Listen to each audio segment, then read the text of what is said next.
All right. I got all of my cords and cables where they need to be.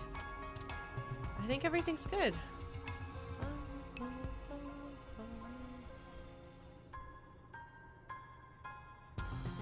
It's a really good song. No, it is a really good song. This game has good music in general. All right, well, we'll see how the audio balancing is once we dive in, which I think we'll do.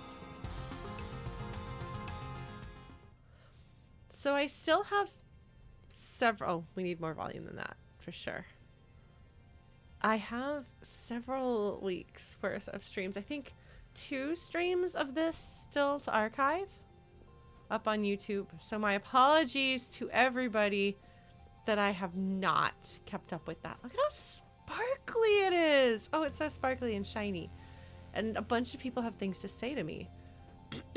But we did. So I was not able to stream last week because I was traveling internationally with my cat in a carrier and me being all tired and stuff because that's a big travel. But the week before that, did we stream the week before that? I don't remember how long it's been, but the last time we streamed, I suppose I wasn't a carrier. I was on an airplane. Does that count as a carrier? Okay, we did the week before that. Okay. Well, I know that it was an eventful stream. A bunch of things have happened recently in playing this game. So unfortunately, you may notice we have a different person down here standing guard who appears to have bunny feet. That's interesting. Maybe that's just how these artists draw feet, but it looks specifically like bunny feet, which is not outside of the realm of possibility with this game. Because I think she might have a tail too. Look at that. I think she has a tail. Anyway, I'm just saying. But this is like all like a lighthearted haha, look at this, there's another character. But the reason why this character is down here standing guard is an unfortunate one because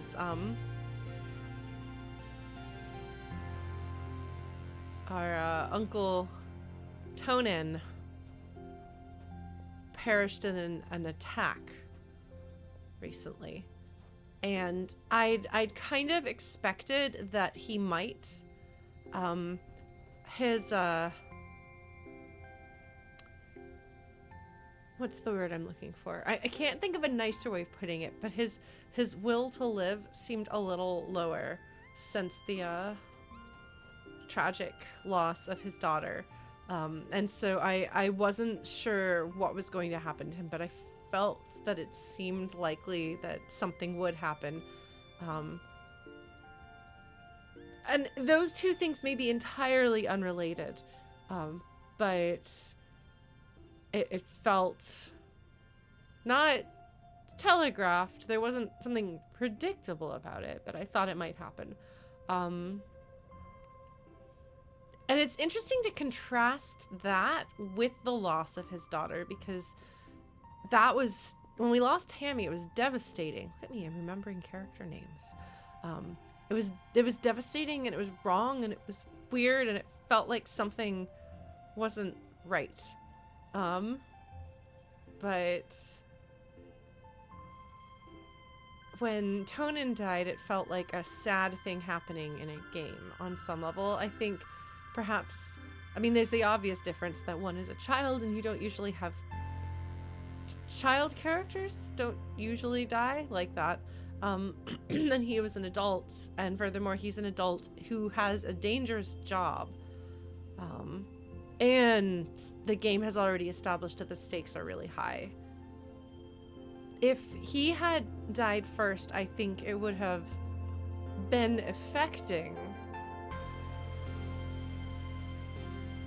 Like, it still would have been upsetting, but it would have been less shocking. It would have been like, oh, that sucks, I really liked him. I guess people are gonna die in this game.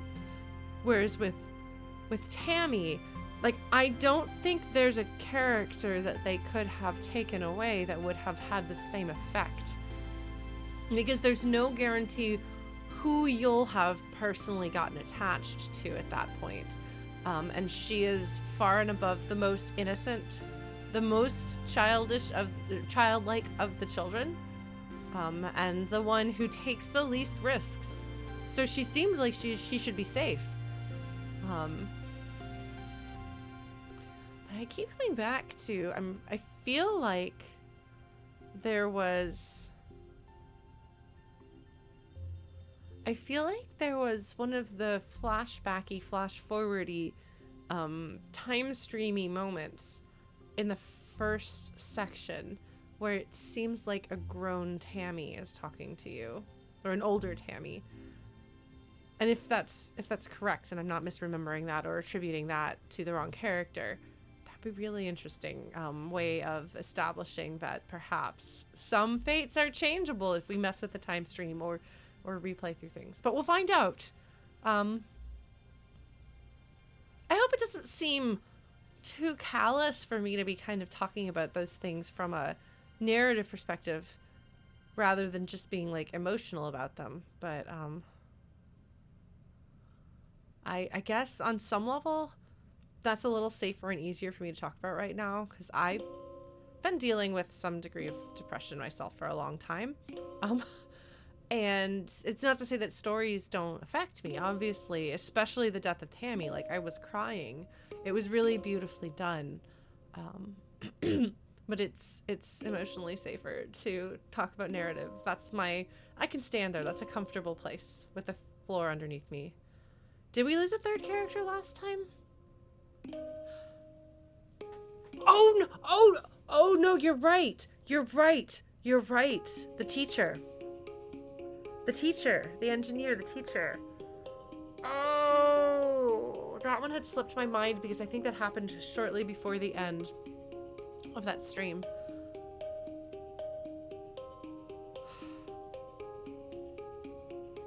Yeah. And it is, the deaths do generally happen. They happen very quickly, and in the case of the loss of the two adults, they don't quite linger in the same way. Whereas when Tammy died, that lingered. We felt that. We saw the effects of that on our character and on the other characters. And these others, it's a little more life goes on. What happens to Hal? I'm trying to remember. Oh, this is the problem with my memory. I was doing so well with chunks of it. I remembered characters' names and everything. Well. Because, yeah, we had this, like, lighthearted, like, let's have the end of year talent show sort of thing, which we won, by the way, without having to power through. This time we actually beat it legitimately because I played the simple card game well. And we've accumulated some good cards. But it was interesting because that we had this moment with where is he? With him, where like we got to see him impersonate people. We got to see this like lighter side of him, this more expressive side of him. And as far as I could tell,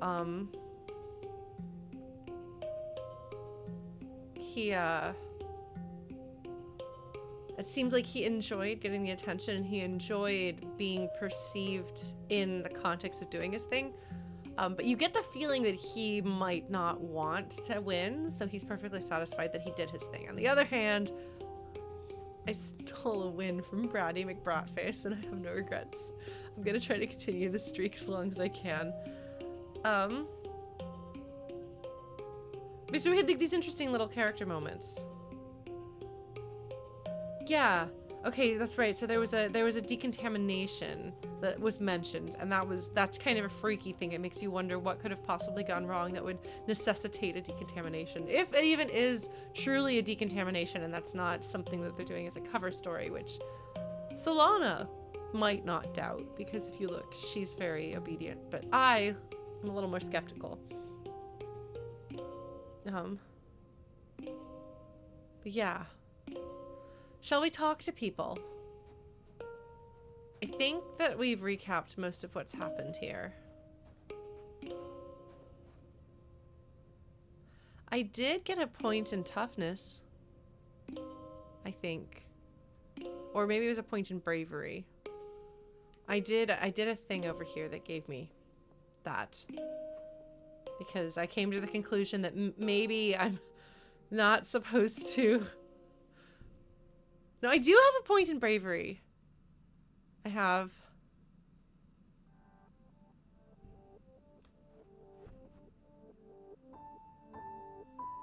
Come on. 2 points. I have 2 points in bravery, which is a thing for both social and dangerous situations. I feel like that's something that I need. I really want to build out a yellow character here. She, unfortunately, she's built to be a blue character, which is really fun. I played a round of sportsball. Okay, maybe we'll do another. Yeah, we got 4 points in toughness, making Solana age 12? Age 12. Tougher than my Disco Ocelot. Who is a grown-up. Well, look. Solana has made fewer bad life decisions, and I think that that's a factor here. All right, shall we talk to people? Things that would make a lot of sense if you played Disco Elysium and not so much if you haven't. All right. And we have further learned about the lore of this world, which continues to be fascinating.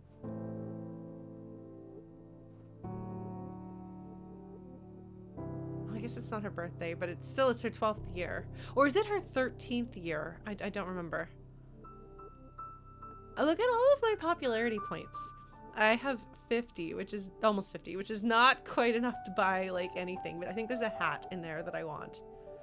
It is really funny to think about buying gear that will affect your stats in a world like this, that there's real consequences, and these are real person situations that you're interacting with.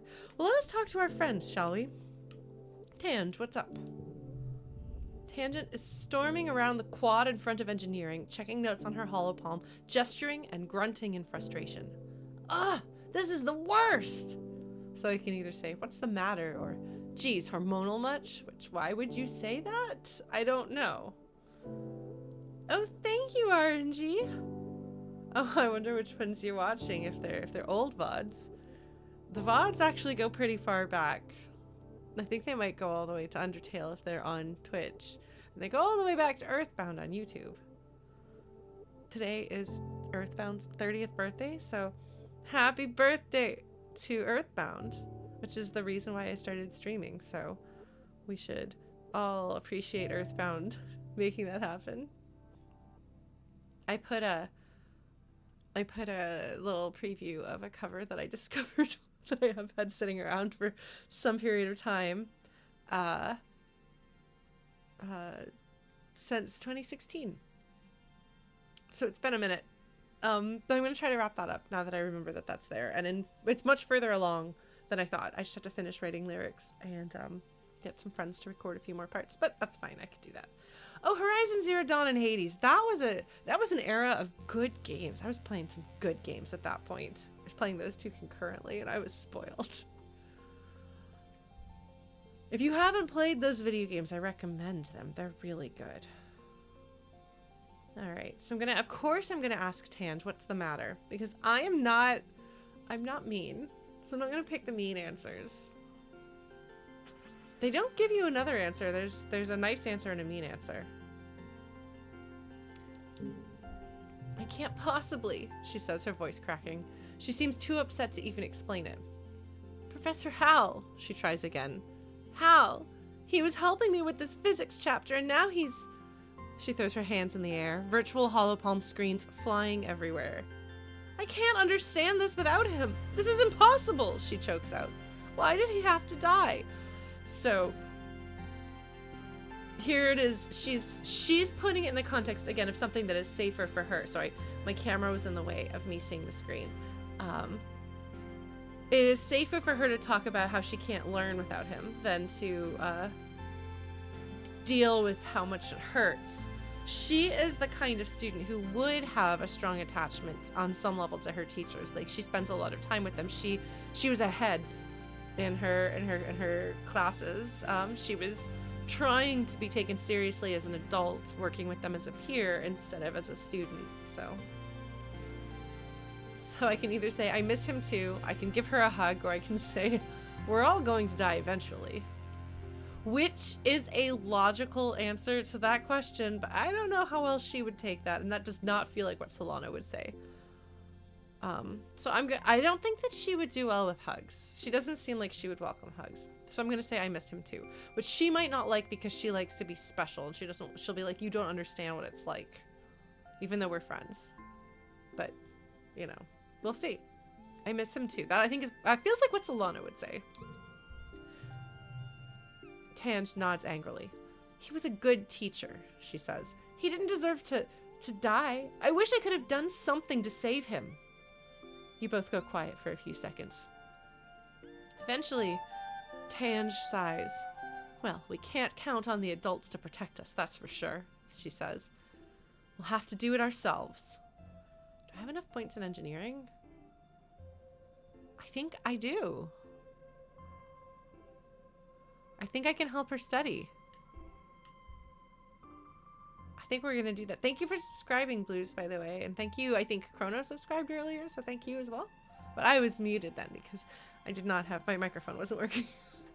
Let us be study buddies. We'll cheer her up with science. Tange looks like she's about to decline, but then gives you a considering look. Thank you, Solana. We may not be able to rely on the adults, but we're not alone in this. I have you. Oh. Oh. That, I think, is as much as she allows herself to rely on somebody. 'Cause she doesn't, generally. I think her brother distancing himself from her at her transition, I think that was a betrayal of trust from the person she least thought that she would ever have to lose. Oh, Akisame. Sorry. Thank you for subscribing. Welcome. And so I think she has a hard time allowing herself to be emotionally vulnerable because the last time that she trusted somebody, he essentially turned his back on her. Which, especially at a young age, and especially when you probably were fairly isolated from others in your early childhood, emotionally, like, I feel like that would be really, it's one of those things that is going to affect everything that she does from then on. So I think this is actually a huge step, and I think that this is not her normal study buddy option. I think this is specifically study buddy as a way of dealing with the aftermath of the loss of the teacher. So that's sweet that she views this as the act of support that it's meant to be. Okay.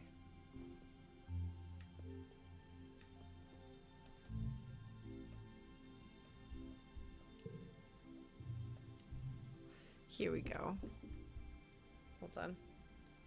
I might have just gotten my door knocked on. Just a sec. Hello.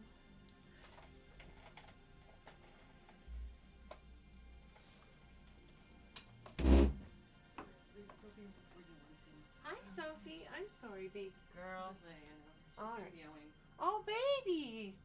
Oh, Miss Kitten. Oh, Miss Baby Cat. Would you guys like to see the cat? It's the cat. Hello, everybody. Sophie is here. Baby. Baby.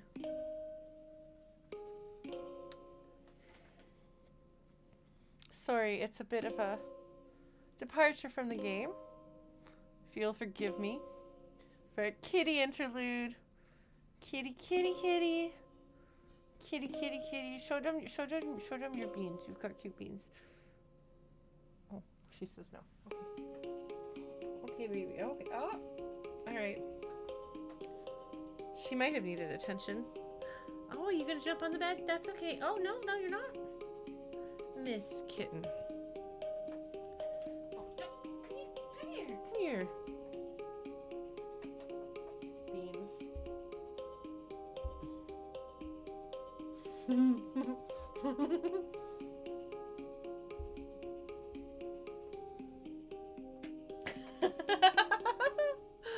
Oh, kitten. Oh, oh. She's hitting me in the face with her tail. Hi, yes, hello.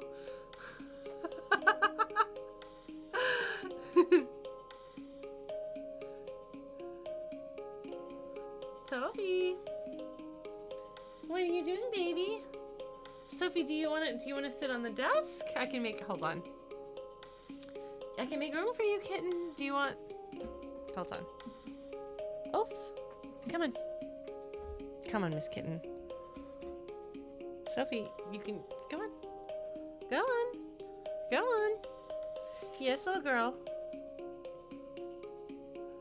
She's here. Okay, yes, yes, you can lay there. Yes, good girl.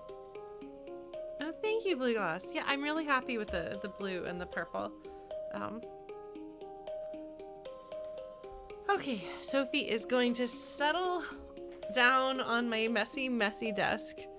She's going to sit on a pile of things and watch the game and see what she thinks about it. Okay. So, as we were saying, yeah, you'll notice both of them, their portraits are grayed out. As is Tammy's. There's not a lot of characters, but there is room for more characters, so I'm very curious how that's going to... Like, where are these other people going to come from? Who is Calm? I mean, presumably they're people that are here that we haven't met yet. Because we know there's a total of, I think, 100 people. Some number that is much smaller than one might think. Who is Calm? Anemone's older brother. Ah, okay. I am 12.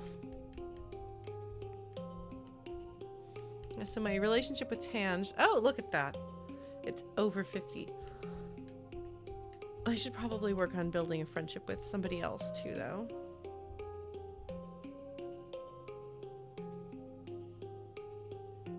I should work on befriending Cal. I like Cal. I do want to befriend Dis as well. Okay. Wrong button. Save. What was I gonna do? I'm about to do something very... Right, very descriptive. Hi, Sophie. Yes, you're very cute. Yes, you are. I gotta promise not to judge the messiness of my room, but there's the cat. Okay. We're gonna talk to Dis and see what is going on with him. See if he took the loss of Hal or Tonin hard. Now, we know that he's been sneaking out. Oh, when I went up on the wall during Glow, that's right. Dis and I hung out there, if I remember correctly. And instead of having something special happen, it had you hung out on the roof with Dis for the first time. So that's that. Oh, we'll see. We'll see what happens. Dis is sitting in the grass near the big gates that lead out to the jungle. He's just staring out into nothingness and picking absent-mindedly at the weeds. He pretends not to notice as you approach. So I can either say, "Are you okay?" I can say, "Do you want to play a game?" I can tease him, or I can sit down with him. I'm gonna sit down with him. I don't think he wants to play a game. And I think Solana... Okay, Lauren wants to try to overanalyze this kid and think about what the right way to talk to him to work around his challenges. Solana doesn't know any of that. She's 12. She's hurting. She's gonna sit down with him. That worked pretty well last time. He shifts uncomfortably as you sit, but doesn't say anything. You both just hang out, saying and doing nothing. You're starting to wonder if Dis will ever acknowledge you when he says, I've got to go. As he starts down the hill, he pauses and says, "This is a good spot. I'll probably come back here tomorrow." Which I think is an invitation. It's like Humphrey in Suikoden 2. You befriend him by dotting at him while he dots at you. And it's adorable. That's right. That's what we're doing here, Ampy. Alright, well, I'm satisfied with how that went.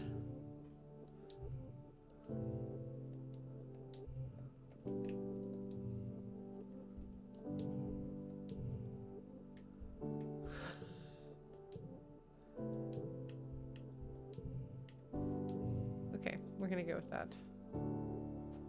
Alright, let's see what Bratty McBratface says. I'm sorry, she's just...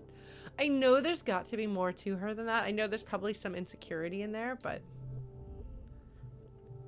You know, Solana, you're all right, Mars says as you approach. You blink at her, trying to figure out what she means. You're an all right what? Has she decided that I am good enough and popular enough that she wants to be my friend? At your stunned silence, Mars laughs and tosses her hair over her shoulder. You're all right, she repeats. You actually have good taste, unlike all these other nullheads. Ever since we landed, it's been, help with this, Mars, and don't waste resources on that, Mars. It's boring. At least you understand the importance of sophistication, do I? What have I done that Mars thought was sophisticated? You shoot the breeze with Mars a bit longer. At some point, Dis skulks out of the living quarters and has to pass by you both, clearly trying not to draw your attention. Ugh, where is he going now? Mars mutters to you, then raises her voice so Dis can hear. Try not to get eaten by aliens, she calls out to Dis. If you die out there, they can't use your body for fertilizer. Don't be a waste. So I can either say, yeah, get lost, Dis, which why would I say that? I guess he is a little weird, which again, why would I say that? Or a confrontational option I'm actually going to pick. Amazing. They made this one so easy for me. I actually do like this. I find him an interesting character. I don't like Mars. I'm sorry. Shut up, Mars. This is cool. Yeah, I don't need your approval. You can't get me on your side just by being nice to me a little bit. This is not actually middle school, and Solana is being driven around by not a middle schooler. Also, when I was in middle school, I don't think this would have worked on me. I know there's a lot of people that it did work on, but my particular issues and vulnerabilities were not this one. So I'm going to tell her to shut up because Dis is cool. You say it loud enough for Dis to hear. He looks at you with wide eyes before scurrying toward the walls. I did say I wanted to have more friendship with him. Well, my other two options are both insulting him, and I just won't do that. If they'd given me a truly neutral option, I might have entertained it, but they did not. There is no neutrality there. It was either be really mean to him, be a little mean to him, or be mean to Mars, and I would rather be mean to Mars. Also, there is something nice about being like, well, that's what Solana would do. Obviously, that's all. I'm just role-playing. Any consequences are in character. Huh, Mars says with a little smile. No accounting for taste. She seems to respect that you challenged her. She watches Dis disappear from sight, then shrugs. Maybe you can get through to him. I've tried, but he doesn't care about contributing to the colony, or being popular, or earning kudos, or anything important. That is really interesting. I love that I pushed her and she responded well to that. Because here, instead of seeing me as... Because she's already... I'm going to overanalyze this for a moment, which may be completely wrong because this is actually outside of my wheelhouse. But theorizing, perhaps, because she had just kind of acknowledged me as somebody who's a bit more of a peer and less of a hangers-on, when her peer is assertive at her, she's like, ah, yes, we are peers. We're both assertive and aggressive, and we can each take our stances and have our followers, but we can be different factions in that case, instead of me being a follower of hers who's gone out of line, which is unacceptable. Maybe. I don't know. I'm just hypothesizing here. So I can either say, what do you contribute, Mars? Or I can leave. I'm going to go ahead and ask her that. Like, Solana is still peeved. She didn't... I got a card. This is amazing. It lowers the kudos you get when you use it. But it has a lot of points. That's really great. It's very effective, but makes you less popular. We'll see how that goes. But yeah, I think that Solana is still hurt. And is like, what is your deal? I'm befriending the twins. You're a brat. Also,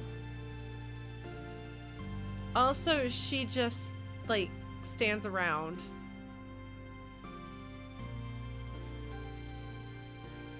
Complaining that people ask her to do things. So what do you contribute, Mars? Mars laughs and puts her hands on her hips.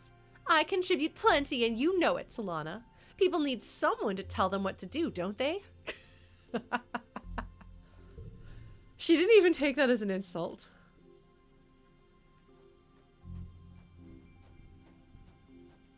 Ooh, it's a crystal.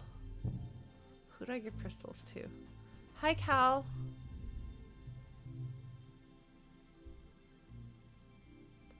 I'm sorry, Cal. I'm not putting any points in nature.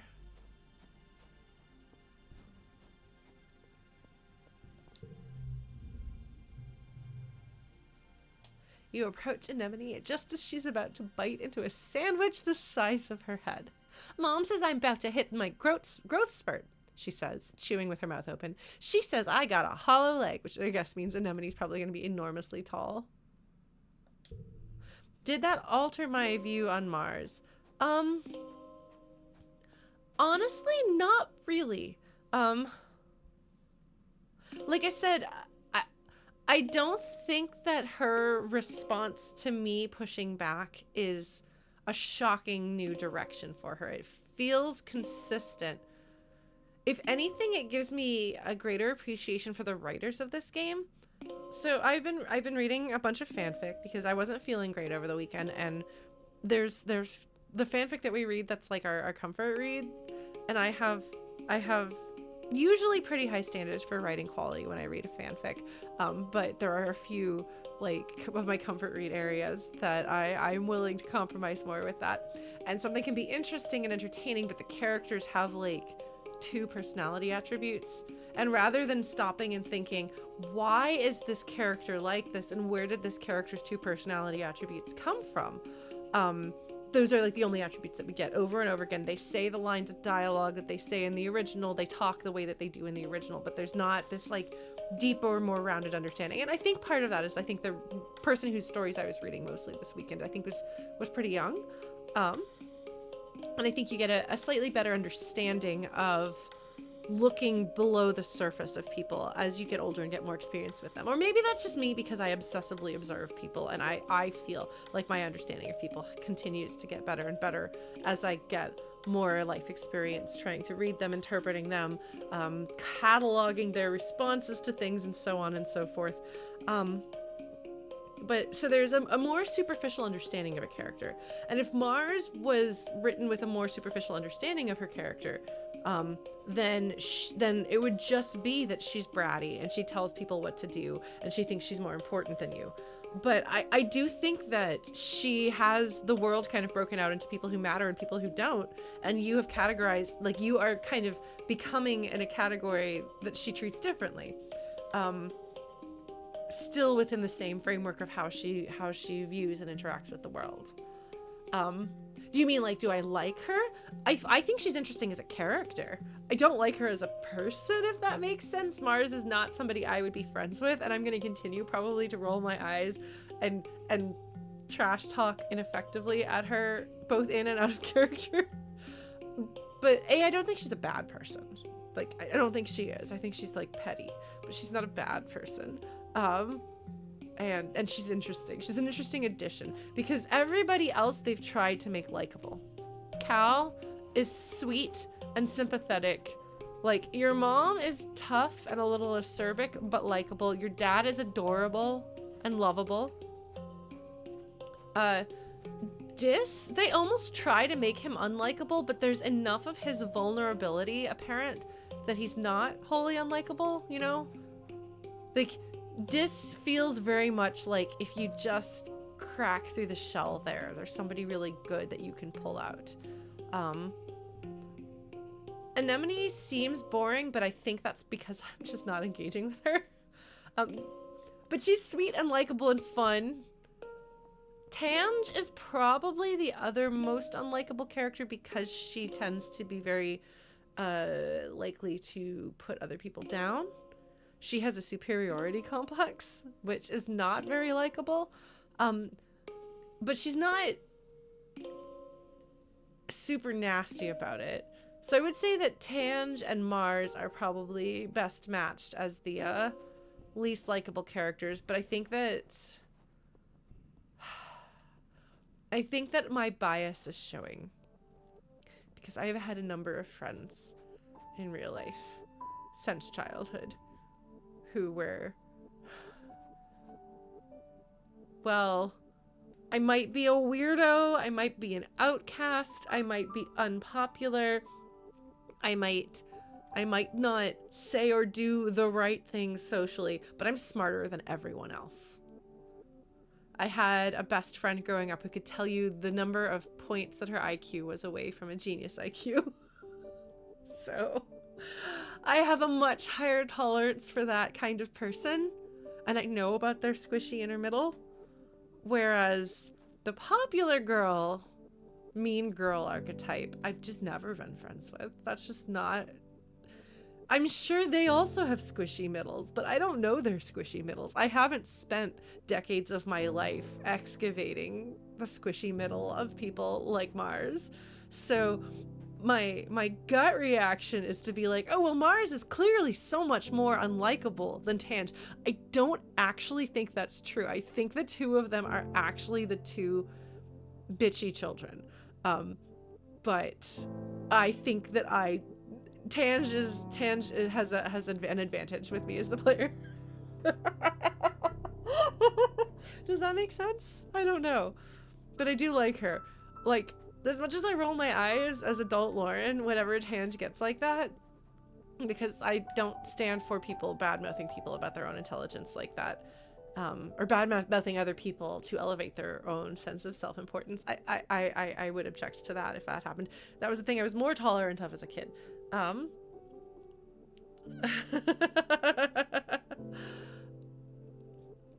But like, I don't think there's any...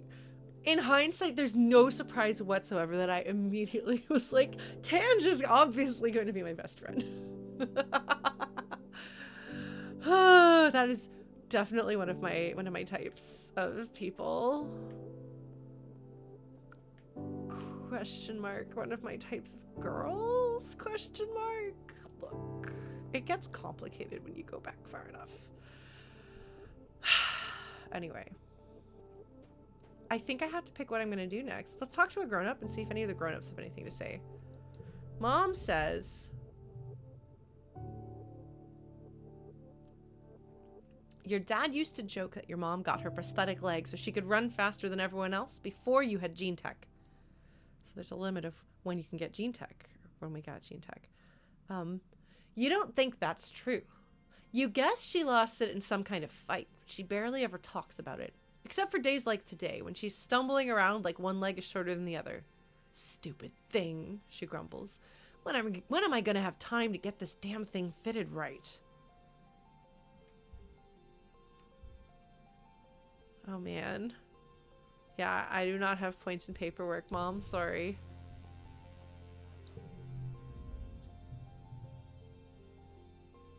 Dad is just really excited to be here. I'm sorry, I have no points in animals.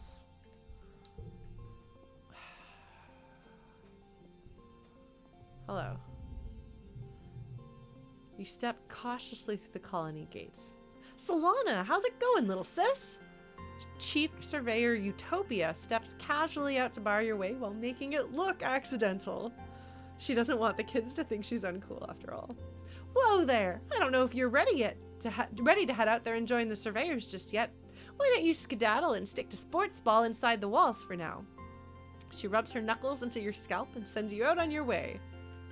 Okay, tough enough or brave enough? Yeah, because I don't have a lot of the bestiary. So manticores are trouble. Popeyes could be scary. And the float cows. Okay, feed them out. Yeah, no, her hair is really cool. Okay, so there's nearby Valley of Vertigo, Prosaic Plains, Resting Ridges, and Subaqueous Swamp. She does have stripes. No, you're right. She does have stripes, Chrono. And rabbit feet and a tail. So maybe they're not rabbit feet. She's super cool looking.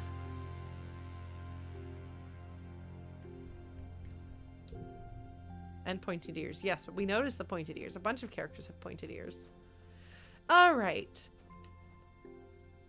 So we're going to save. Sophie is still here. I'm satisfied with how this went. So I could study humanities or engineering. I'm doing pretty well on that front. The engineering lab, though, I could relax. I will be relaxing on the walls from now on. Whenever it's, I'm not gonna be indoors. I'm gonna do that. All right. Bravery and toughness. Combat and animals. I feel like I want a little more bravery.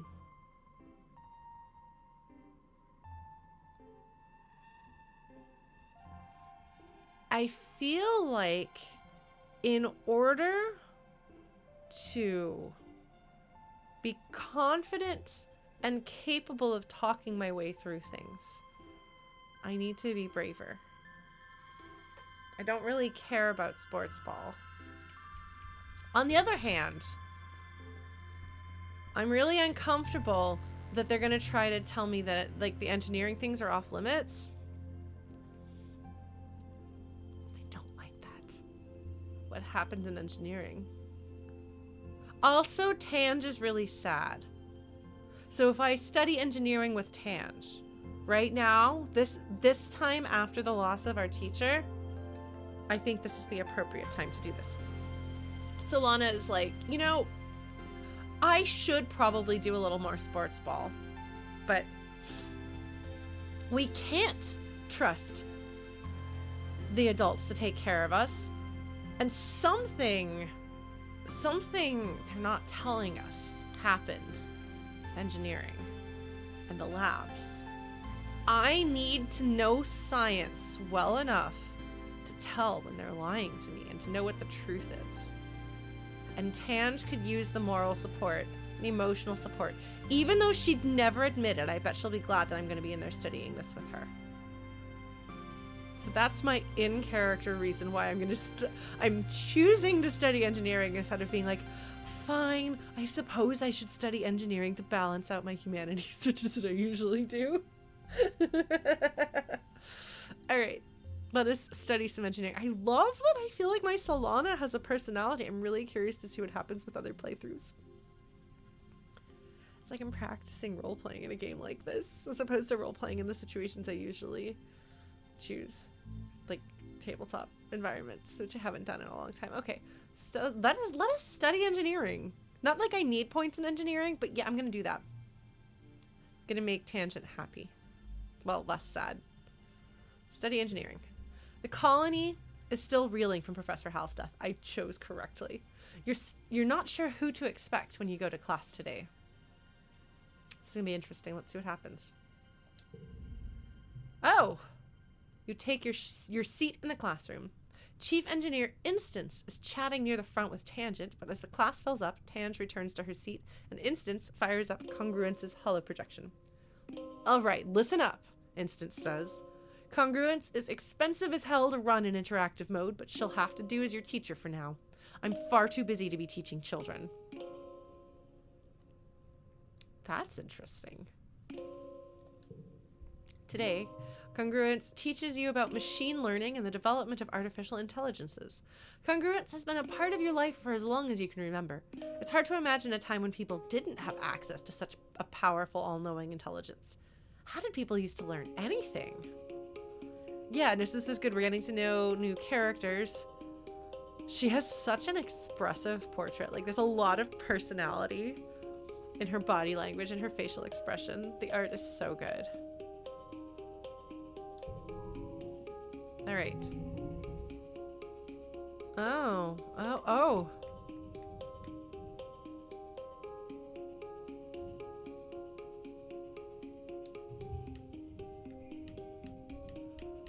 Hold on.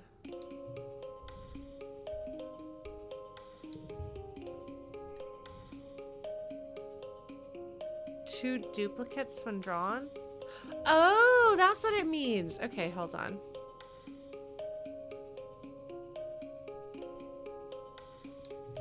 No.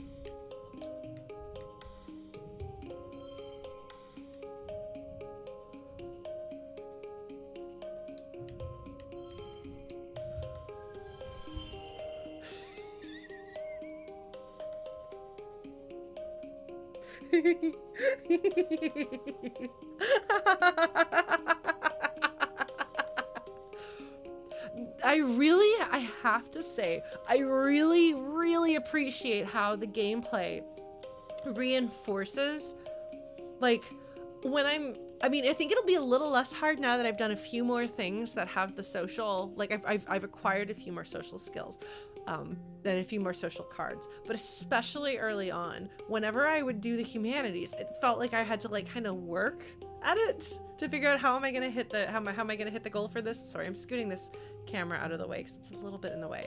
But then whenever I pick up a blue one, it's just a piece of cake. You just annihilate it easily, and I really appreciate that as the way of gameplay reinforcing, like, mechanics reinforcing story, or in this case, it's not story per se, but you know what I mean?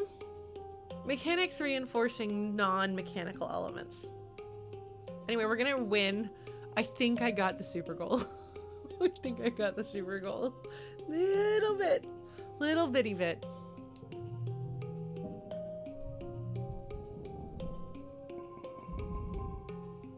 Yay!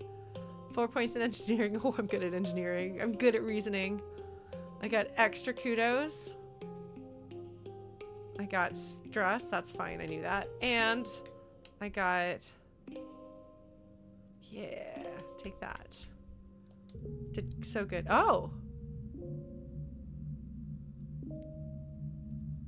Because of the way things are, like, the moment it goes into, like, this weird, like, dream mode, like, I have this, like, gut reaction of, you've been having weird dreams as usual.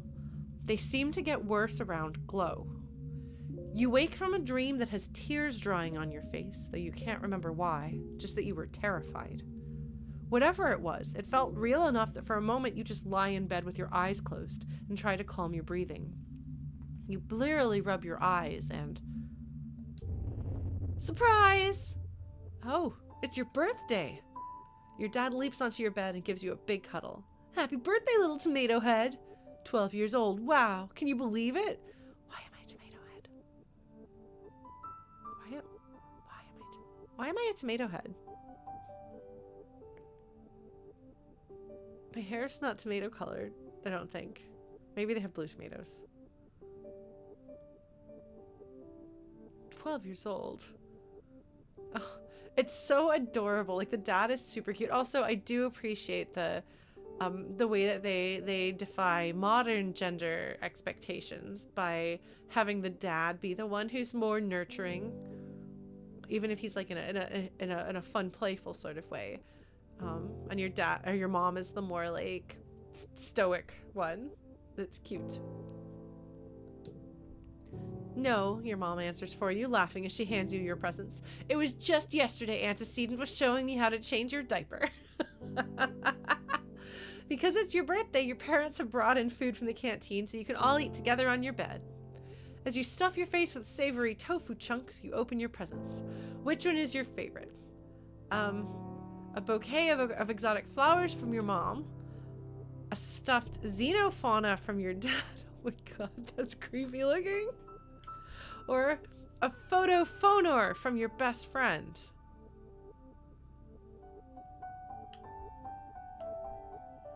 Alright, well, the thing from mom, that looks like that's a gift you can give.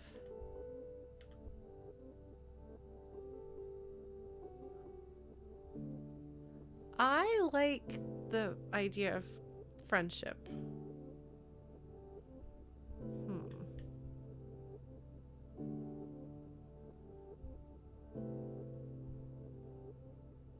Sorry, Dad.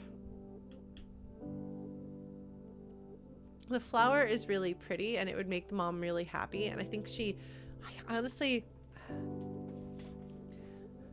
making decisions is hard. How is Solana feeling? Okay. Solana this is a difficult birthday. 2 adults in her life have passed away recently, unexpectedly. She's still reeling from one of her peers dying a couple of years ago now, I think at this point. She's befriending the twins, who are more than a little cynical and distrustful of adults. And I think on some level she's kind of like beginning to be like, yeah, they've kind of got a point. Not sure she wants to take a step out there. Also, mom and dad haven't been there for her as much. And mom's always encouraging her to be independent. And she's worked really hard at her friendship with Tange. She's put a lot of effort into that. And so Tange is her best friend. So this would be like your best friend who, as you're beginning to get older and more independent, this best friendship you've worked really hard to develop and earn has really taken off enough that you have a present. I think at the beginning of this game, Solana would definitely have valued something from her parents, probably from her dad. But I'm gonna go with the gift from the best friend. Oh! Look at that. A photophonor. This instrument is part flute. The right answer. And part paintbrush, and uses a neural link to paint holograms in the air as you play. How did Tangent know? What a great gift! You can't wait to practice it in the lounge. Everyone's going to love it. I mean, they're probably going to hate it, because when you start practicing a flute for the first time. Okay, well, that's the perfect option. That is the perfect option. I'm so satisfied. Speaking of art, I have almost finished the cover art for my band's new album. I'm letting it sit for a little while, because you can always see things better when you've taken some time away from a thing. So when we get closer to the album being like, because right now the engineer is still working on the mixing and mastering and stuff, but when we get closer to the release, I'm gonna give it another polish and then it'll be done. Maybe I'll try to do a little bit more art, because it felt kind of good to do some art. And I found some of my older fan art that I was thinking might be nice to try to redraw and redo. So we'll see. Maybe I'll do a little art. And flute. Of course. Always flute. I need to stay in practicing shape now that my band is playing again and I'm trying to pull together a band in Toronto. So maybe there'll be more things to share. So Solana and I are united on this, but I can promise you that when she first starts practicing it, it's not gonna go over well. But I have unlocked play the photophonor in the living quarters. So that is going to be an action I can take if I feel like being rebellious and being like, screw you and what I'm supposed to do. I'm just gonna go play. I'm just gonna make noise. When I was in 7th grade, the beginner French horns were across the hall for my Texas history class. So French horns and English horns, which are very different instruments if you don't know. An English horn is basically a big oboe. So oboes and French horns are magnificently beautiful instruments. Just some of the most beautiful instruments in the world. Like, French horn is my favorite brass instrument, and English horn is my favorite woodwind. But when they are beginners, oh, they are the hardest to listen to. Of all of the instruments, none of us are particularly delightful when we first start, but those are the worst. So being across the hall from an entire room of brand new beginner French horns as they splattered away, it's such a beautiful instrument, but it's so hard to play. Like, Sophie, be careful, Sophie's stepping on my keyboard. She's helping. You're helping, Sophie. Good girl. Anyway, no shade for the beginners. Everyone has to start somewhere. And when I started as a flute player, I wasn't magnificent by any stretch. But those definitely have a learning curve, but boy are they beautiful once they figure out what they're doing. So that's gonna be Solana. As your dad clears away the wrapping paper and dishes from breakfast, your mom folds her hands on the table and gives you a serious look. Oh, jeez. Uh-oh. So, she says, we've been here 2 years now. I know your dad and I have always said you're in charge of your own schedule, but we've been keeping an eye on you. And I have gone to so much school, okay? I've barely done anything. If you get mad at me for not focusing on the right classes, we're gonna have problems. We're gonna have problems. A loving eye, your dad interjects, stuffing wrapping paper into the recycler pickup bin. A trusting, gentle eye, your dad's like, no, we're not getting her in trouble. Professor Hal used to tell us all the time about how hard you're trying in school, your mom continues. That's great. Your dad and I are really proud of you. Working might seem fun and grown up when you're a kid, but if you want to do more than manual labor, you'll need some book smarts too. Yeah, I've been putting all of my points in that, Mom. All of them. I'm not very well-rounded. I am actually decently well-rounded, but as far as Mom is concerned, it's been a lot of class and school. Your dad joins you again. So, it's time to start thinking about how you're going to contribute to the colony when you're older. At the look on your face, he laughs. Don't worry. We're not going to make you get a job right now. We're just asking. What do you want to be when you grow up?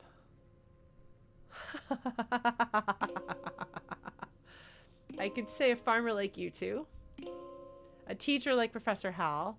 A mom with like 10 kids. Captain of the sportsball team. A famous idol. A monster hunter. Governor of Vertumnalia. Or do I have to decide right now? There is no engineer answer. There is no engineering answer. That's very interesting. Well, given these options, the only ones, I think, in her heart of hearts, I think Solana might kind of want this, but she would never, ever say this, because there are right answers and there are wrong answers, regardless of how you feel. And this is the wrong answer. This is an exciting answer, but I don't think she's ambitious enough for that. I think she would, she's 12. She's like, what do I know? I don't know what goes into it, and the lady who's in charge of things seems miserable, so I think there's really only one answer I can give. A teacher like Professor Hal. Of all of these options, like, there's no way, like, I can't even pick some of these, the red ones, obviously. She doesn't want kids, especially. She's a kid herself. She's not into that. I think she secretly would love to be an idol of some sort. She likes the attention. She likes the accolades. I think she would want somewhere in between these two. She wants to be someone important and admired on some level. She wants to create things that inspire people. Like, maybe if it was like, I want to be like a writer, I want to be a philosopher, I want to be somebody who can change the way people think about things with my impassioned writing and speaking and things like that. Like, I think she'd like that. I want to help shape the future. I want to help make good decisions and convince people to, like, yes. But none of those are options. So a teacher.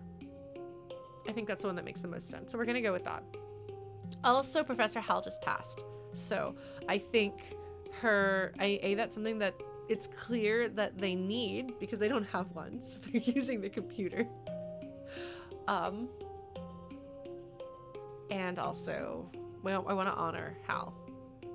And obviously Tange isn't going to be the teacher. Obviously Tange is going to go be the next chief engineer. So somebody else who's good at engineering needs to be the teacher. Clearly.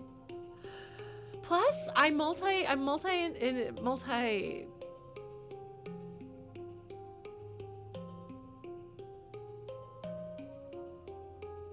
thinking. What's the word? I have more than one area of expertise. Academically. There's a word for that. I know this word. That was specifically an academic thing. Having different... Multidisciplinary. Thank you, Ampy. That is the word I was looking for. I am multidisciplinary. I would be qualified to teach both engineering and humanities. So I think that teaching is the obvious choice. And I think that's what how she might, because she's like, I want to create art. But that's not the right answer. But I could inspire the next generation to create art and also create art. So yeah, we're going to do that. Teacher, like Professor Hal. Your mom smiles sadly. I'm sure he would have loved to hear that, she says. The colony will need someone as passionate about teaching as he was. Yeah, that's the right answer here, I feel, for my character, for my situation, for everything. Well, your mom starts to get up. I'm sure your friends all want to wish you a happy birthday. She stops and snaps her fingers. Oh, you might not have considered a career as a depot clerk, but Al and Bernie mentioned their daughter Mars is working there, and she needs some help. Now that people can freely order luxuries, it's pretty busy there. Al and Bernie. I don't really want to work with Mars. Sure beats shoveling dirt, your dad says. If you don't take that job, you tell Mars I'll be right there. Your mom rolls her eyes and smiles. He's such a goofball. I really like him. If they kill the dad, I'll be sad. Then again, I might rebel and disappoint him, and I'll feel that because he's so proud and he loves his daughter so much. All right, mid-quiet. Let us save the game. Sophie is still here. Did I figure out who to give my crystals to? I'm not sure I did.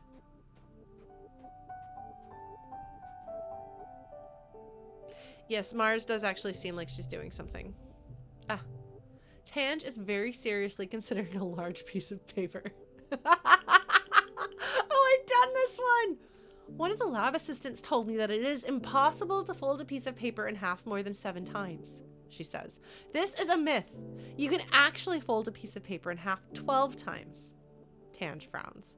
I cannot abide those nominally more intelligent that I am passing on hearsay and urban legends as facts. Oh, no.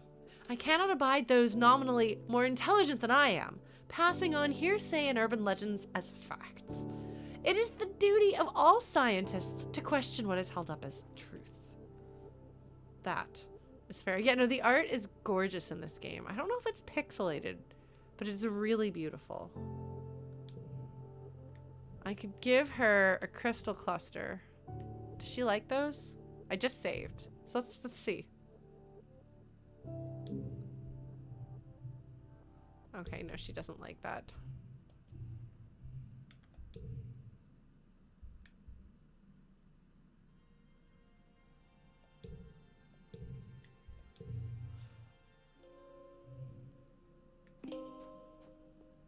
She said you might as well keep it.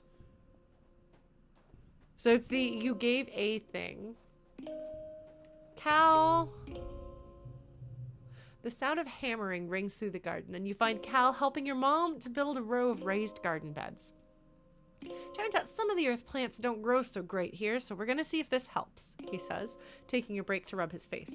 Your mom stifles a laugh at the smear of dirt it leaves across his cheeks. Your mom says we gotta worry about the nitrogen levels soon, he continues, but that hopefully we'll be eating just plants that grow here before then. I feel like, did I give him the log? Did I give him the log? Hold on. Oh, but I get, hold on. Oh, now my friendship with him went up. Maybe I should just start giving just stuff. Because my friendship with him went up and now I can do something. And I want my friendship with Dis to be up to 22. That's what I want. Alright, well, let's talk to him. Hold this to your head now, my darling, you hear as you enter the garden looking for Cal. It'll help with the swelling. Cal is sitting. Oh my god, she's cool looking. Do you see how cool looking she is? Look at her. Cal is sitting with his mother, Auntie Tira, who kneels beside him holding an ice pack to the head. Cal's eyes are a little puffy. He rubs them and sniffs as you approach. She's really pretty, yeah. Hello, Solana. Tira greets you with a kind smile. Don't worry, recalcitrance just took a tumble off of something he shouldn't have been climbing.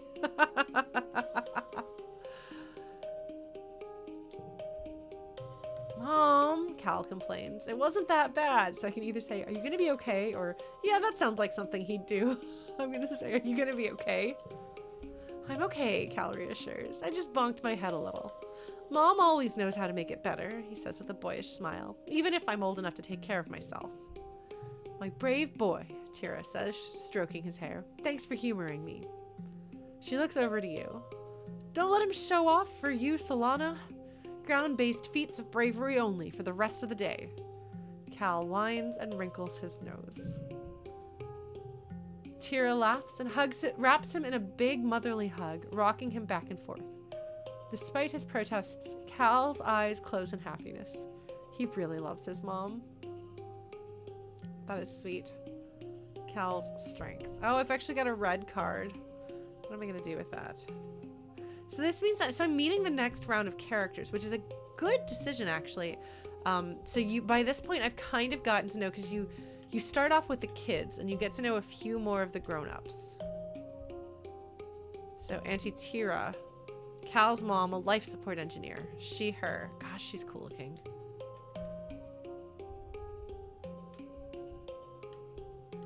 Rhett, chief of security. He's wearing, is he wearing chaps? I think he's wearing chaps.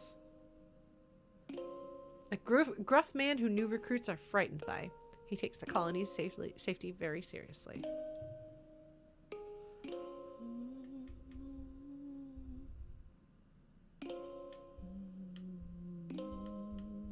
Instance. Chief engineer and ship's medical doctor who is always very busy. You know better than to interrupt her, especially when she's working on her research. She, her. Okay. Well. I'll give a shiny rock to Dis, maybe, because I want to be friends with him.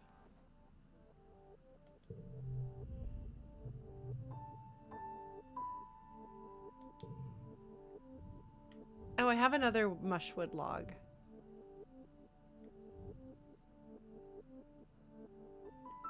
I bet if I had the flower that Mom gave, I bet that I could give that to somebody and it would do something special, but I didn't get that.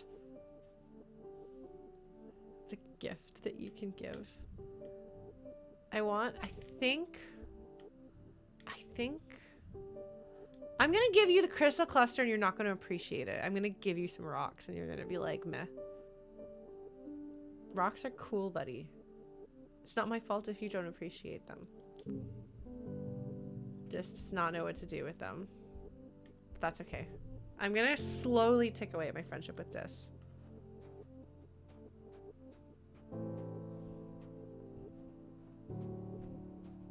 Just checking to see if there's anything else around here. Hi, Mars. Oh, hey, Solana, Mars says, breezing past you. I'm sorry, I can't talk now. I'm on my way to work in command. She stops when you don't sound amazed enough. You know, the supply depot, she clarifies. Ha ha ha ha, they accidentally slipped into past tense there. No, this dialogue is written in present tense, friends. It's the most important job in the whole colony. Anything that gets made here goes through me first. Mars's smug smile gets somehow even more smug. Plus, I get the first pick of all the best stuff. I could either ask if I could work there with her. Is my friendship with her really denigrator? I can say, wow, Mars, that's amazing.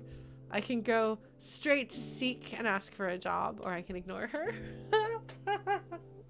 Rebellion less than 20, which it is. I don't know that I want a job. I'm afraid that if I accept this, I'm gonna have to do it, and I don't want to do it. I would totally do this, just... Okay, actually, yeah, we're gonna, I'm gonna see, in case any of you guys know the answer. Okay, I'm gonna give you two A or B choices.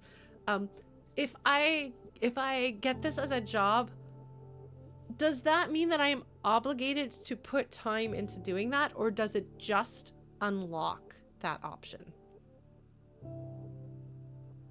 This is a chat hat, by the way, for anyone who's missed it. It just unlocks it. All right. I wasn't gonna, but when you put it like that, Mars.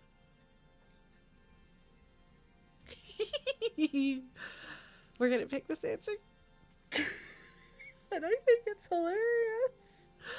I don't know if anyone else thinks it's as funny as I do, but I do. I'm sorry, Mars, but you're really funny to... Oh my gosh, Sophie is so cute, though. Sophie is so cute. Like, do you see this kitty face? Do you see this kitty? You should see this kitty. Oh, look at this kitty.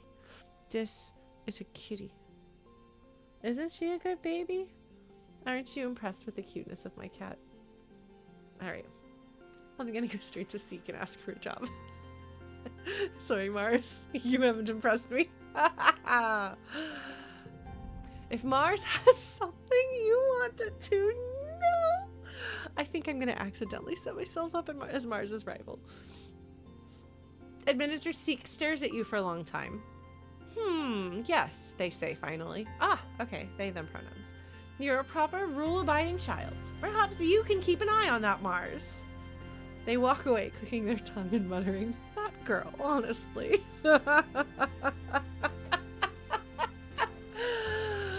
Amazing. Incredible. Ha! Ah. Delightful. I am delighted. I am so delighted. Just looking for stuff.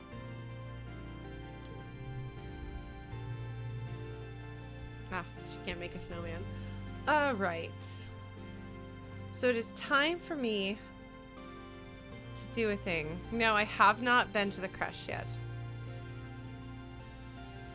I did, however, get offered the supply depot job that I went over Mars's head. I went straight to Seek to ask about. We might not do engineering classes.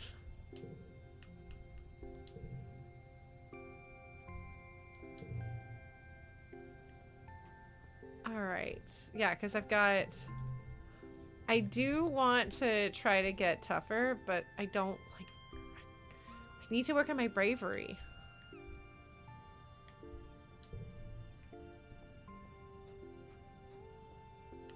But I suppose we can go here and see. Oh!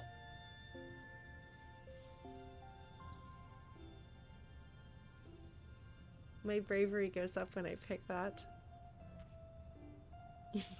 Thank you, Chrono.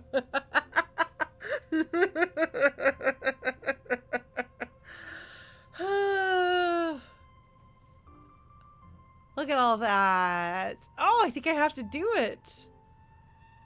I think I have to do it. Are you ready to be terrible as a baby musician?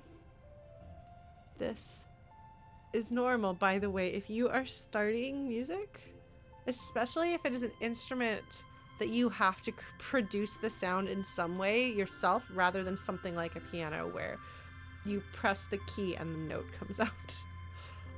It's perfectly okay to struggle with getting a note out. It's perfectly okay if the note sounds terrible, if it wobbles, if the pitch is unreliable, all of those things. It's called being new. It's totally fine. All right, are you ready to do this? Are you ready to practice flute? Photophonor? We're gonna do it. We're gonna do it, and we're gonna get some bravery. And I don't have to play sportsball. I'm so glad they've given me a non-sportsball option for bravery. Whew. All right. The photophonor, or phonor, is part flute and part paintbrush. You point the end of the phonor in the direction you want to paint, blow into the other end, and it makes sound and draws holograms in midair. So it doesn't make permanent art. It seems like this would be very good for performance, specifically. It comes with a funny earpiece that fits behind your ear and reads your thoughts. Well, not quite. More like it detects the electrical impulses in your head and draws those. You aren't really sure how to use it. So, I could follow instructional vids, I could ask a friend for help, or I could figure it out for myself. But my persuasion is 10 or greater, so I could ask a friend for help. Let's hope it's not Mars. It's probably gonna be Mars just to mess with me. I'm gonna do this because I have this as an option. And right now, so Solana doesn't want to let her parents, Solana has started keeping things from her parents. She doesn't let her parents know anymore about her prophetic dreams. And she doesn't let her parents know about her secret desire to be a performer and things like that. But I don't think she yet has any reason to try to hide things from her friends. So I don't think she'd want to, she's not like Dis would be like, I'm going to practice this in secret. I'm going to figure this out in secret. And I can't let anyone see me not be good at this. Tange would be like, I can't let anyone see me not be good at this. And Dis would be like, I can't be reliant on other people. And both of them would just silently retreat to a place of privacy and work on it there. But I think that Solana is a social enough person. I think it's safe to say she's got enough points in the yellow stuff that she is social enough that she's okay with letting somebody know that she's new to a thing. Oh man. Phone or a friend. Very good. Very good. We're going to do that. We're going to ask a friend for help. Let's see who it is. No. Okay. You look, but you can't find anyone else who plays the photophonor. Like, nobody in the whole colony. Mars tells you it's a dumb gimmick instrument, and the ones in the depot shelves have literally been there since the Strato left Earth over 20 years ago. Well, you have better luck with the adults, but only barely. Antecedent smiles when she sees you carrying the photophonor. Oh, those old things, she exclaims. I remember those. I took lessons as a kid when they were popular for a hot minute back on Earth. I could play do-re-mi on it, but that's it. Never got the picture part to work at all, honestly. She's so pretty. She's really pretty. Okay, there's several moms that are really pretty in this game. You guess you're on your own. I like that you can try that and have it not work.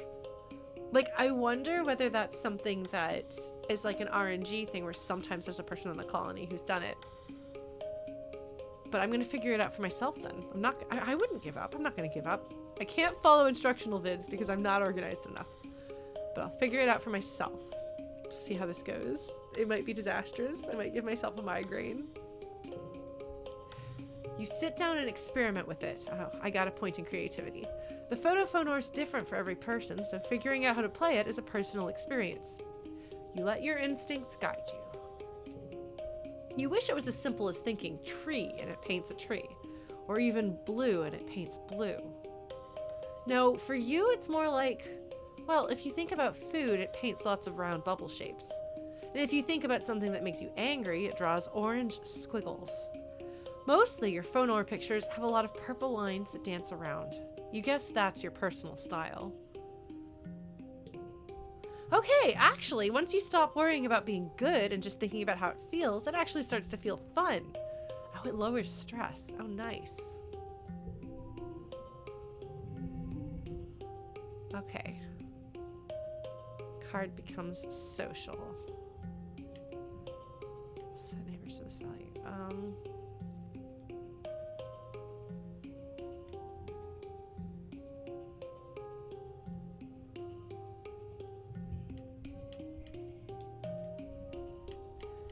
Hold on.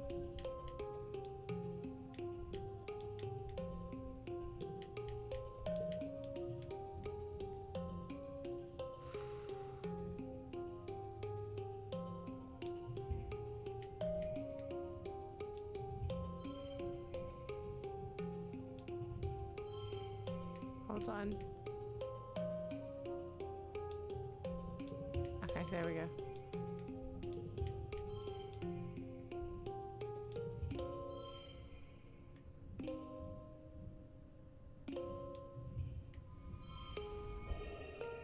Yes, no, but that's fine. I'll just stick it there. That's fine.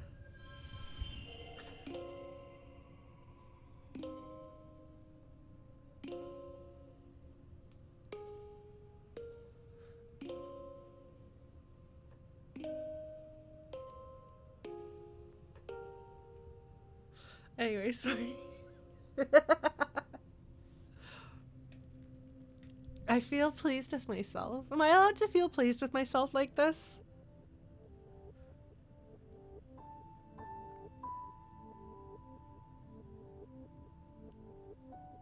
Okay. Alright, well, I'll be pleased with myself. I got this super goal. I did it! I figured it out! I got so many points in creativity and points in bravery, and my stress got better. And I got kudos for it. My creativity is doing great.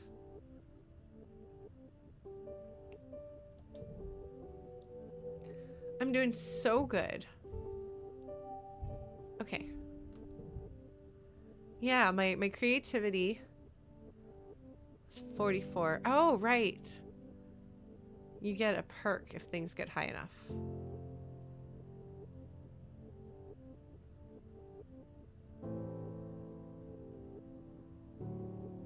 I really should probably build out one of these other things.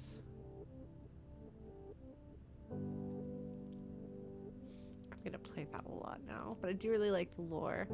All right, well, let's go talk to people. Let's see what's up. Tange is doing her, okay. My reasoning needs to be 80 before we can do genius deduction. All right, what's up? Dis is scrolling through a novel on his hollow palm, completely checked out of the world around him. He startles when you tap his shoulders. Geez, Solana, he grumbles, gesturing to close his novel. You catch a few lines about a dragon before the screen disappears. Dis flips up his collar and turns away. Can't you tell when someone is busy? Oh, man.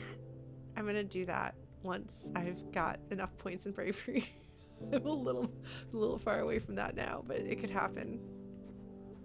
Oh, man. I could become so creative. All I'm going to do is I'm just going to play my flute forever. Oh, Cal has collected a fine assortment of plastic and metal containers and assembled them into what passes for a drum set, and his clattering away at them echoes through the garden. When he sees you, he twirls his drumstick and gives you a cheeky smile. What? They were just gonna get nano-recycled anyway. Incredible. The Hopeyes are kitties? They're really cute. Okay, well, I can't give him another gift anyway. Well, that's fine. So Dad says... he's looking at beans. He's excited about beans. Mom says... you learned at a young age not to sneak up on your mom. She's jumpy and gets kind of mean if someone surprises her. That's just how she's always been, and you never questioned it. You always make sure to walk a little more heavy when she hasn't noticed you yet. Yeah, so that's got to do with the attack that had her lose her leg. Fairly sure about that. Hi, Mars. Solana, come over here, Mars demands. When you do, she slings her arm across your shoulders and raises her hollow palm to take a picture. Look cool, she instructs you. I need to take a selfie with someone every day or I lose my streak. She presses her cheek against yours and purses her lips. The picture turns out okay. Mars slaps a filter on it and posts it to the colony message board. I do want my persuasion to get better so I can yell at her. Humanities. Man. What do I do? What do I do? What do I want to do? What do we do? What's in character? Honestly? I think I'm just gonna go play flute some more. She's gotten distracted by this new toy. She really likes it. She'll remember that she has to do school eventually, but for now, she's really excited about this, so she's just gonna do that a bunch. Yeah, I'm gonna do it.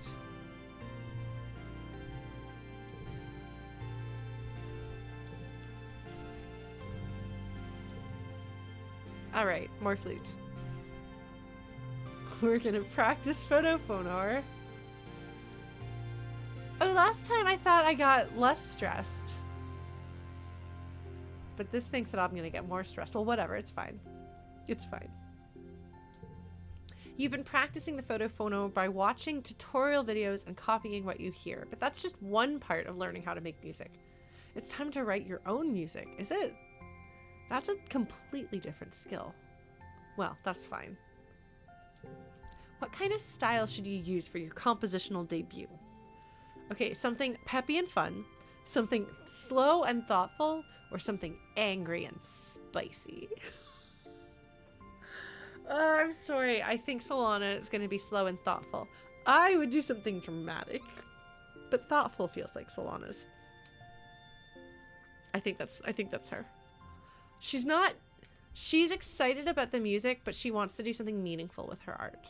So we're going to do this, something slow and thoughtful. She's definitely thinking in terms of how the art that she does can be useful for the colony. How it can help people. That is definitely a motivator for her, unlike at least what Mars tells us. So we'll do this. Slow and thoughtful. That's very mature of you. To what do you credit your inspiration? Oh, the trials of growing up, Tammy's death, or fear of the unknown. Honestly,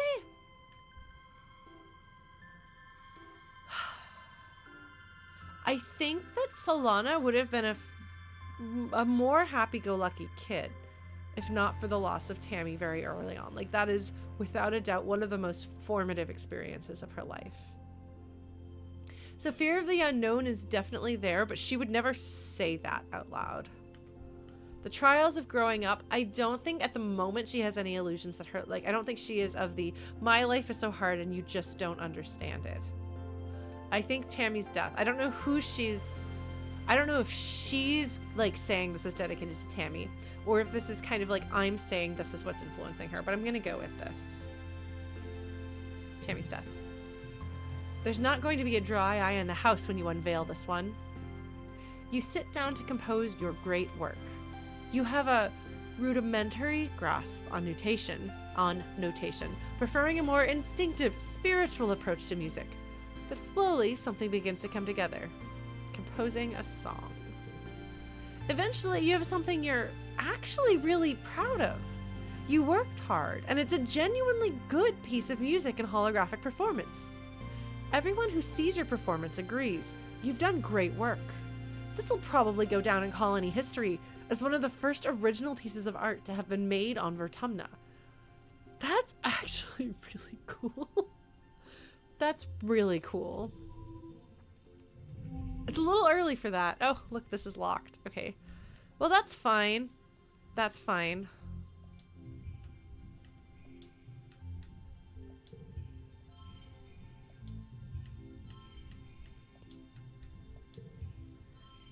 Does it have to be? Oh, it does have to be sequential. Okay, that's fine.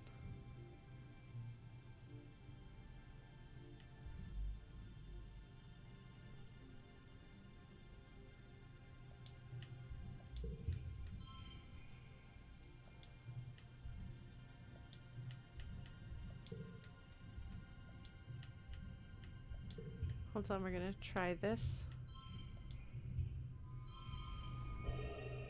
It's not a super goal. Oh, because that...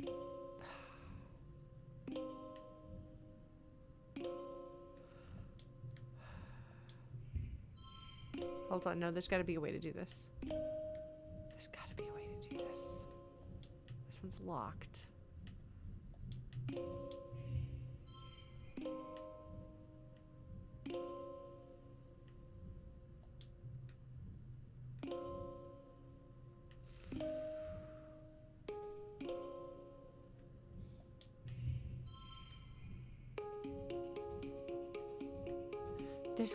There's gotta be a way to do better. I just don't know what it is.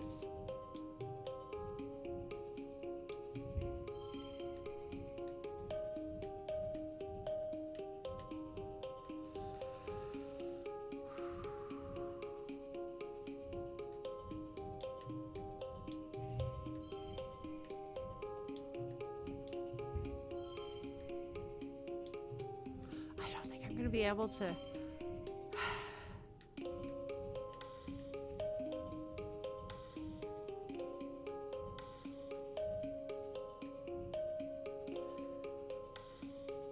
Because these are one-time usage cards, I assume, so...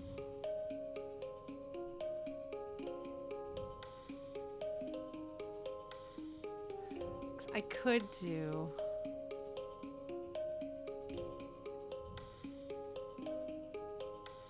This could be a 3. And then it could be 3, 4... Okay, it could be 2, 3, 4, 5.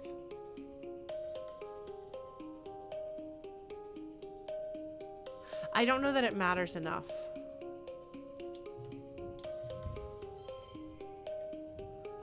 I had something. It worked better.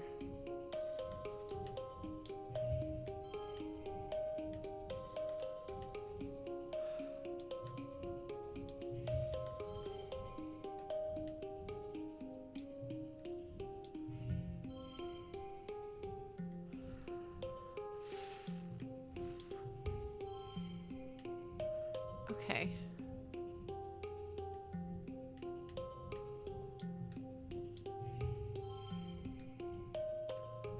$17. Ugh.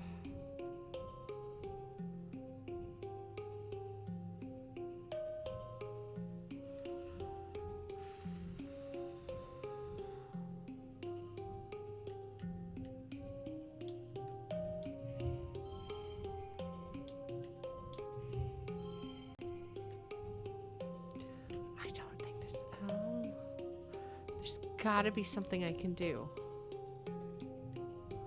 What is it?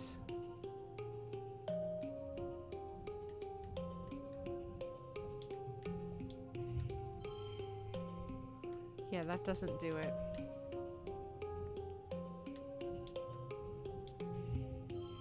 What could it be?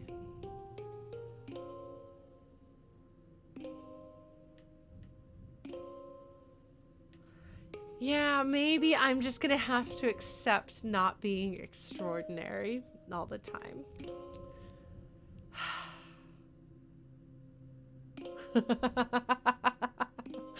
I'm not good at that.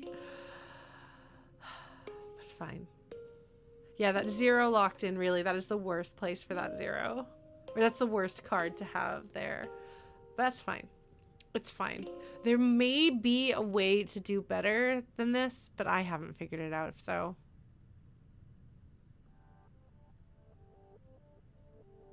Unless...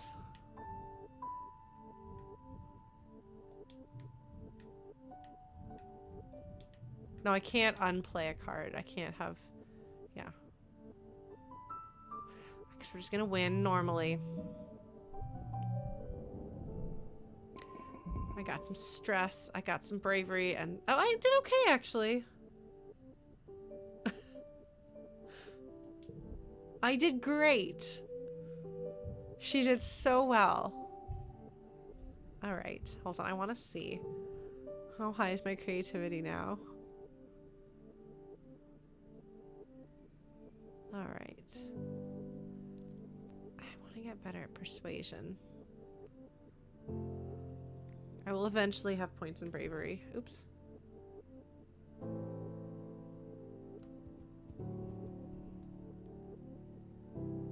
Yeah, because I think I'm very close to persuasions, whatever that bonus thing is going to be. So maybe we'll go back and do some humanities. We'll go back to school.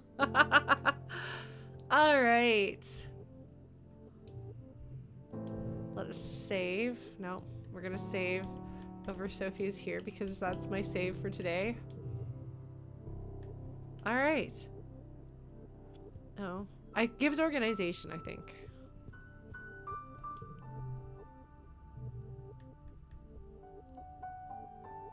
Organization and persuasion. Oh, and a lot of kudos. I don't want to be friends with Mars, though. But yeah, it gives me... I don't care about organizing. And I do want persuasion, but I can get that. Let's see, visit the supply depot. What is that going to give me? Okay. So I can trade in... I could get... animal book, doll. I could get better at persuasion. Bonus to pairs. Plus empathy. I like that.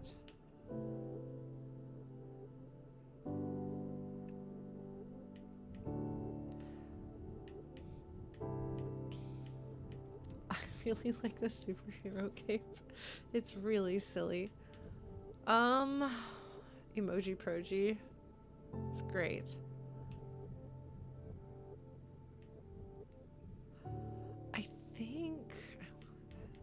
Or you get cake that you can give to somebody and make them like you more. Probably. 'Cause I like the hat or the doll. I like the implications that you practice talking to the doll.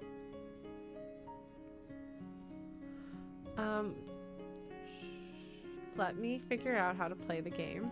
If I forget basic mechanics, that's what happens when Lauren plays a video game. I know, it's frustrating, but I can only hold so much in my mind at one time. Do I want the hat? I really like the cool jacket.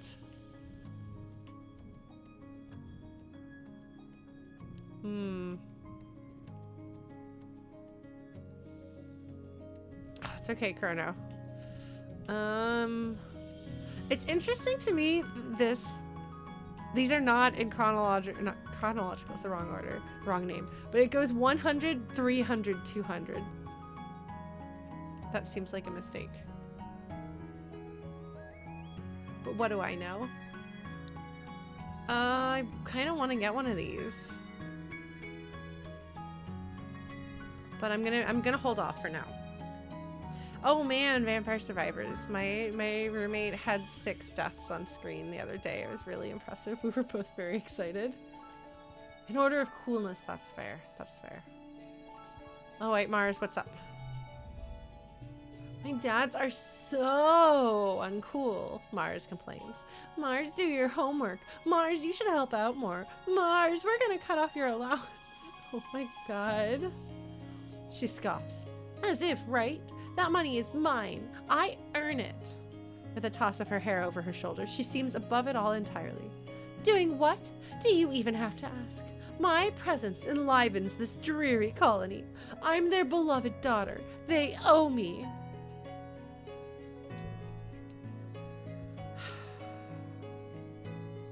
Yes, Blue Glass. It was very dramatic when that happened. I tend to remember mechanics at interesting moments. Oh, it is dust. That's right. Look at the puffs of dust under my feet as I run around. All right, what's up? Don't, Tange says as soon as you open your mouth to speak. She holds up one scolding finger. I'm about to make a breakthrough. Do not interrupt me unless it is serious. All right, well, my reasoning is not that high yet. It's going to take a while. Guess I'm about as good as that's going to get. Dis almost completely ignores you in favor of playing a game on his holopad. Just one, he mutters, then cusses and stomps his feet as the game lets out a cheery whistle of defeat. Stupid game, Dis hisses. He looks like he'd throw the game away if it wasn't literally attached to his hand. I could give him some more junk.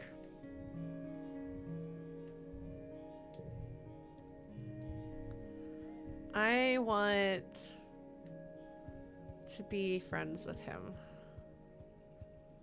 Oh, there's an Eggy. I'm trying to remember. I think the Eggy was I think the Eggy was the Eggy for anemone, if I remember correctly.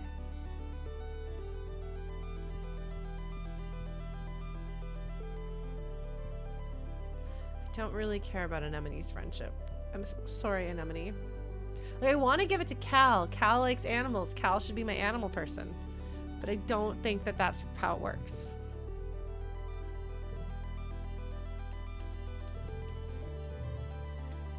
All right.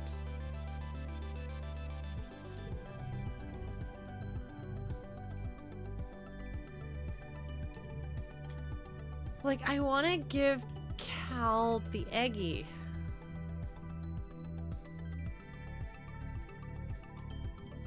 Or the crystals or something. I don't know who wants crystals. Nobody seems to want the crystals. Did I try giving him the crystals already? I don't know. Well, I gave him the crystal. He got the crystal. All right. I'm gonna give an egg to this.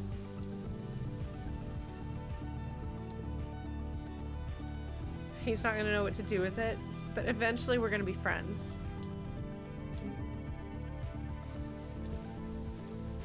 All right. I'm working on it. I'm getting there. I'm gonna be friends with these two, whether they know what to do with me or not.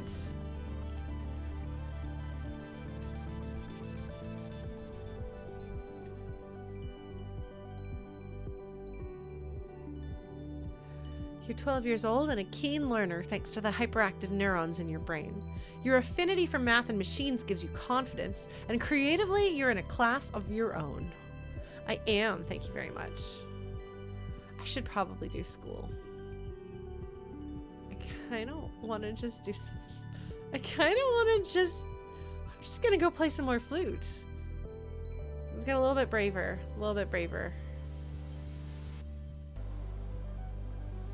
Yeah, I think I'm gonna do it.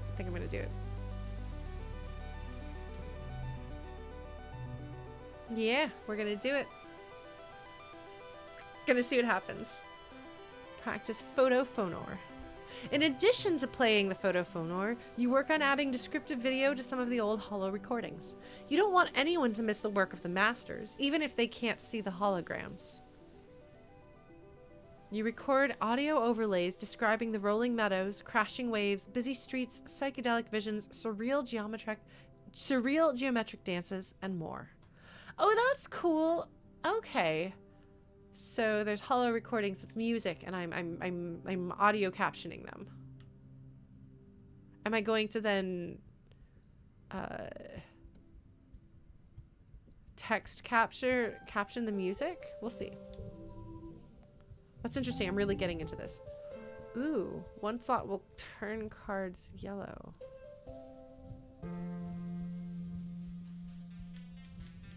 Unchangeable.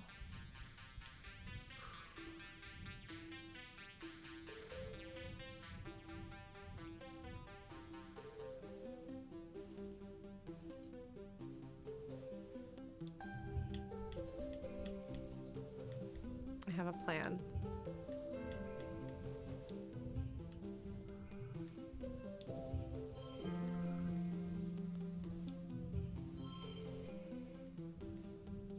Wait, hold on.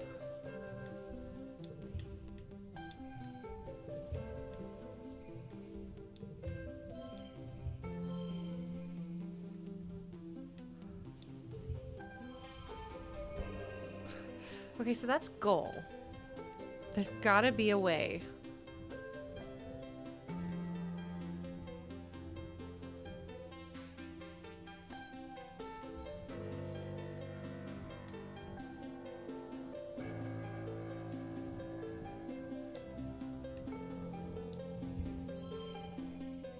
18. Hold on, we're gonna try.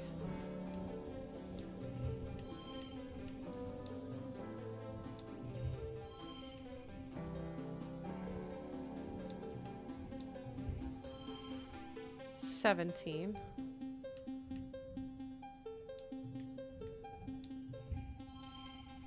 16.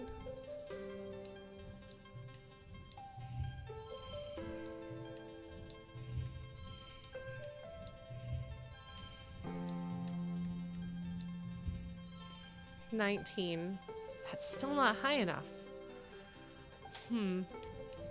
Okay, well, what if we try this?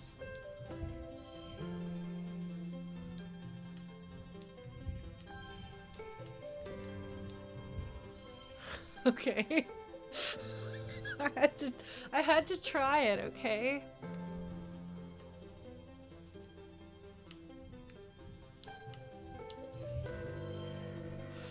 Okay, so I think 19 is the highest I've gotten.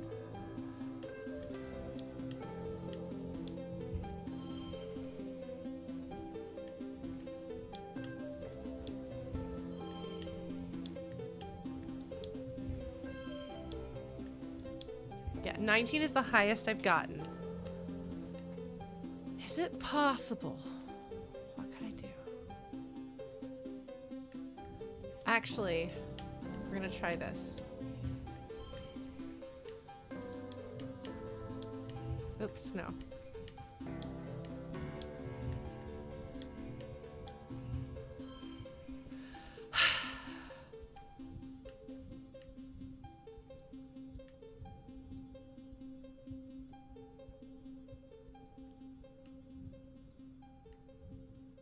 $19 is the highest I can get.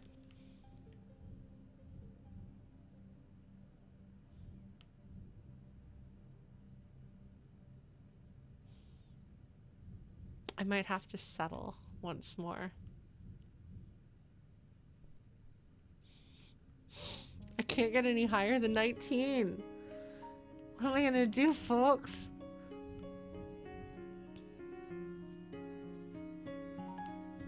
Because I think I'm pretty good at this. I think I'm doing pretty okay.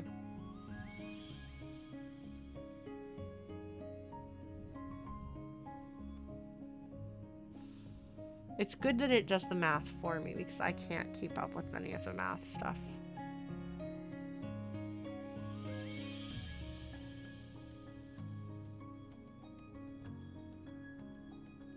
Yeah, I don't think there's anything else I can do here. I can't make a 4. If I could make a 4, that would be great, but I cannot.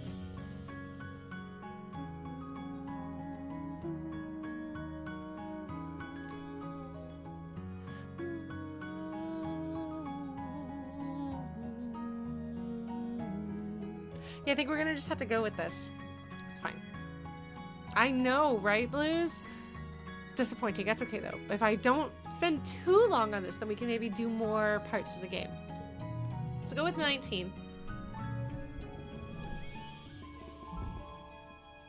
Oh, man. I'm gonna get a thing in creativity. Oh, that's right. I'm close to a thing in both persuasion and creativity, so I think I might need to do some humanities. Your dad comes back from work one day looking seriously under the weather.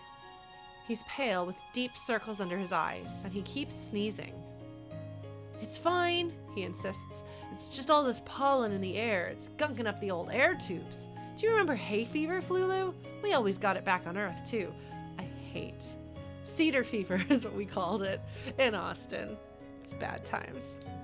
Your mom frowns and crosses her arms.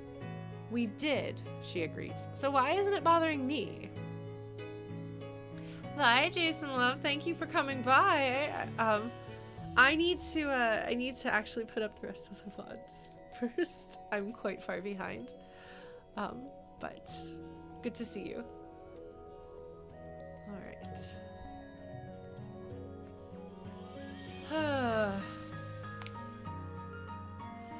All right, so I'm gonna continue with this. You're a lot tougher than me, Sweet Pea, your dad says, and your mom rolls her eyes. I'm sure I just have to get used to it like you did, he continues. Maybe I'll go for a stroll outside the gates later.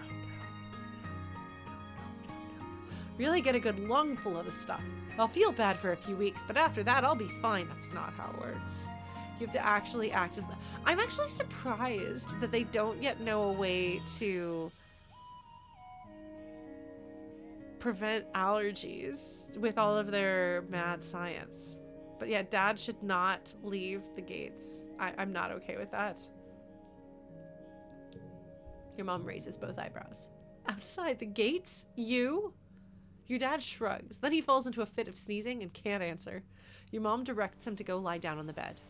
You need rest, not machismo, she scolds him. I don't have achoo, your dad sneezes. A macho bone in my body, Fufu. And I have to fertilize the corn and the pixie beans this week. Uh-huh, your mom grunts. Your dad pulls a handkerchief from his pocket and sneezes into it a few times. Big yelling honk sneezes that echo through your whole quarters. He pulls it away from his face and you can tell that something's wrong.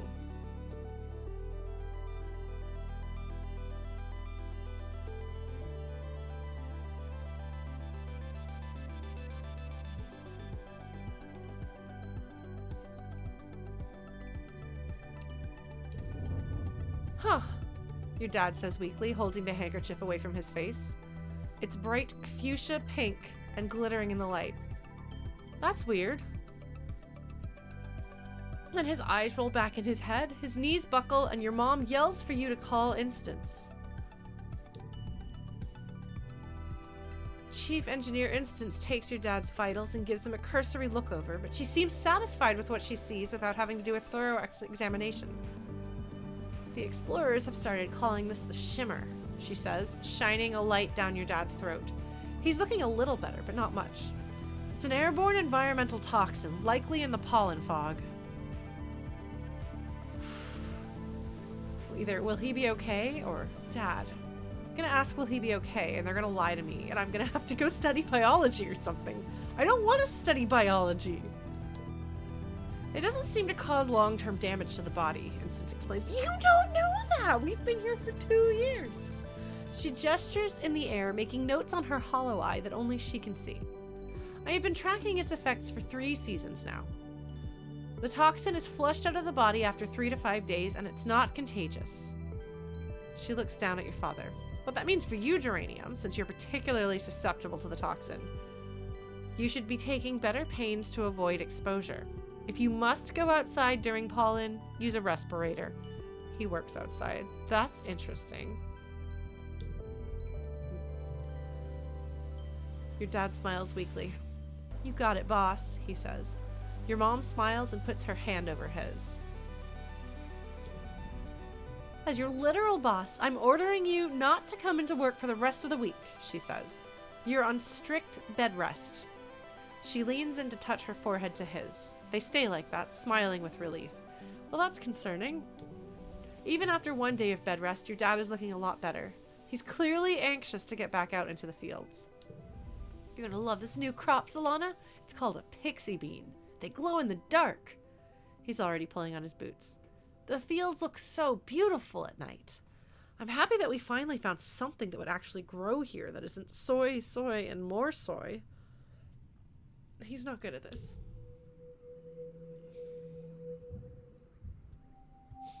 All right, mid-pollen. Ooh. I have 1 talk bubble with her. Ooh, man, the pollen is thick. Thick, thick, thick. Okay, well. Let's talk to Tange. Your hollow palm pulses with a message from Tange. Hello, Solana. If you're not occupied, could I ask for you for your assistance in the lab? Thank you in advance, Tangent. She's very grown up. She's very serious all the time. I like her. Typical Tange, but her asking for help is something so rare that you can't help but head over right away. That is true. This is not what I would expect. I wonder what she's up to. I wonder what she's discovering. You find her hunched over a spectrometer, making notes on a hollow screen. Oh, you're here, she says, blinking rapidly. She looks like she's been awake for days, wrinkled, a little shiny, and with the wild-eyed look of someone who needs a cup of blep tea. Sophie likes blep tea. So I can say, I came as soon as I could. I just happened to be nearby, or how can I help? I'm gonna say I came as soon as I could. I'm researching the shimmer, the respiratory illness some people report during pollen, she says. I'm loath to admit it, but I need your assistance. Yes! We're gonna use science to fix this. Thank you, Tange.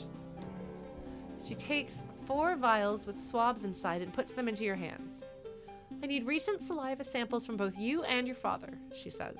There must be a reason why he's so susceptible to the shimmer and you're not. You share half of your genetic code with him.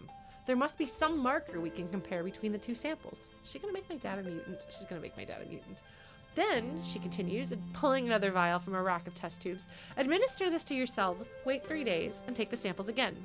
The test should be able to determine if anything in your body chemistry has changed. Tange looks at you very seriously, cutting through her bleary expression. There's something going on here, she whispers. Something really, really big. I've begun to realize this is about more than just curing a disease. She squeezes your hands so hard it almost hurts.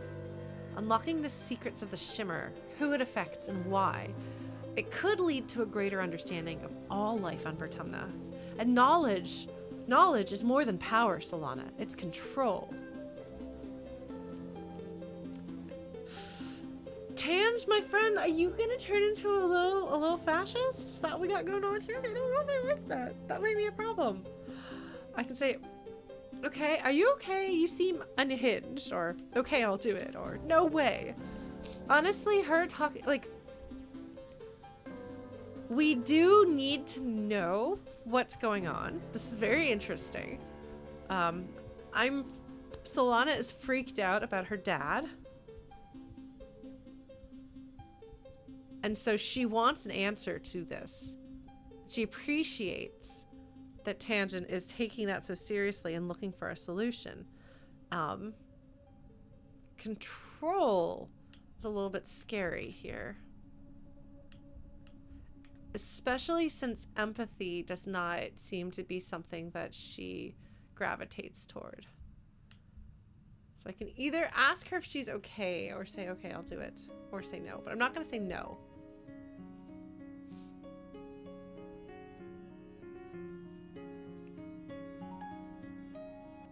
Then again, okay, so my natural inclination is to be like, oh, this is about controlling people. But I actually think I'm going to trust her.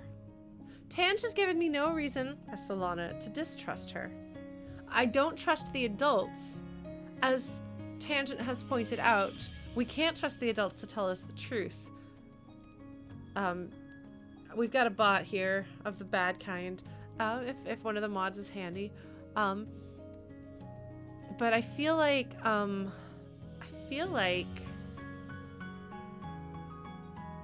we're going to interpret this. Solana is going to interpret this as being control about the environment. We need to be able to control the dangers here so that Dad doesn't get sick. So we're going to do this. Like, I, as Lauren, think I should probably push back. But I think that Solana, I think she's going to go along with this.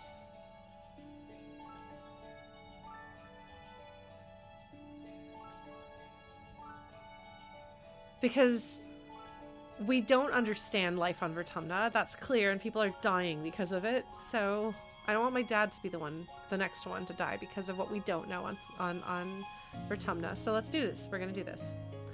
Okay, I'll do it. Helped, Tangent, and Shimmer Cure. These are question marks. We don't know what that's done. +2 friendship with Tangent. Thank you, Tange says. I've been researching so hard I think my eyes are going to fall out of my head. And for what? Well, for the end of a debilitating disease is a pretty good reason, but Tange just shakes her head at herself before you can answer. We're at a disadvantage here, she mutters. We're fighting blind. We need to understand this planet if we're going to get it under our control. So, on one hand, people thinking that they can control greater forces than themselves causes all sorts of problems. Like, we can't actually control the weather or nature on Earth, but people sometimes think we can, and that's a problem. And so there are dangers to Tangent thinking that she can control this planet. However, there is a woeful lack of understanding of this planet and its flora and fauna. And so I think, for now, but we're going to keep an eye on her. But I think that Solana is very scared for her dad. This is a good 1-2 punch, where they set you up to be scared because you're not sure what's happening with your dad because he's sneezing glitter.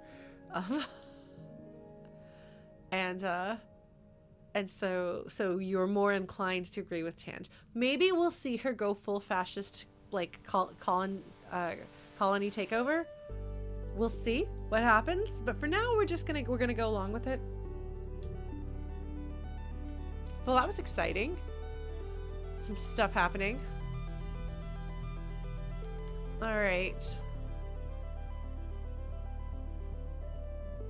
Like, I think I should probably try to have more friends than just Tange. So I'm gonna work on that. That's the thing I'm gonna work on. So I guess we should have to give gifts. We'll do that eventually. Yeah, no, well, I'm sure Blue's, like, I feel like, especially since she's clarified that she thinks about, since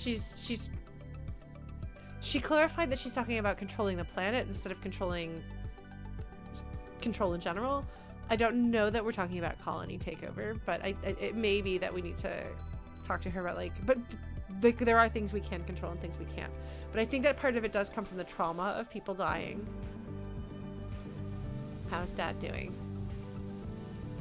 Dad wants to go frolic in the forest. Sorry, Dad. Mom. It's mad. Alright, well. I guess I should probably study some more. I feel like I'm close to a breakthrough with humanities.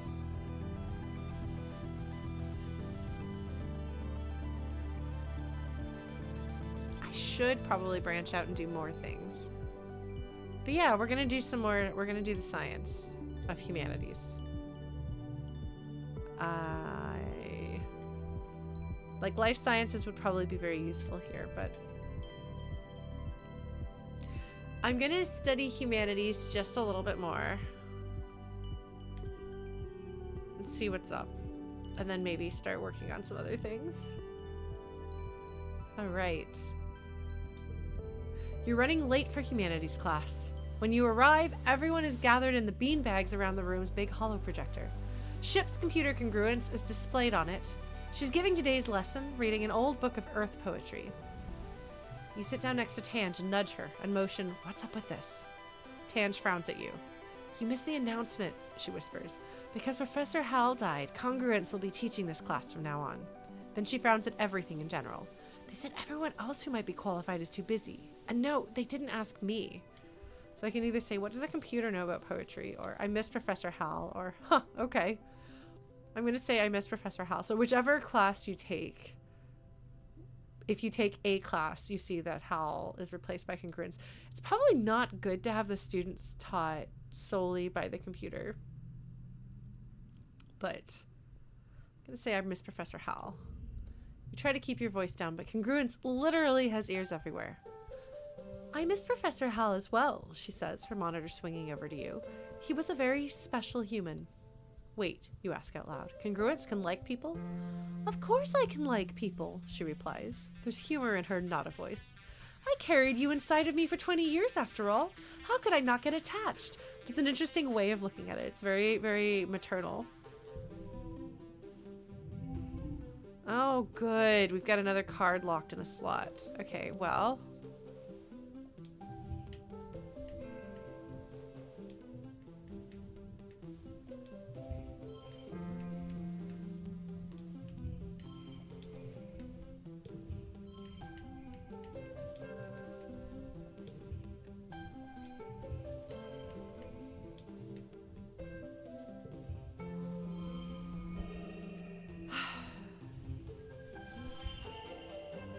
I guess we'll super goal it up. Curse you, random card locked in slot. Why is it always the zeros? Well, that's okay. I got a super goal anyway. I'm gonna win this.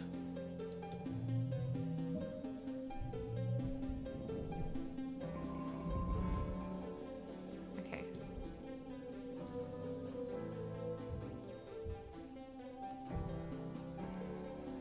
Okay, persuasion. Is it 30 that it has to get to?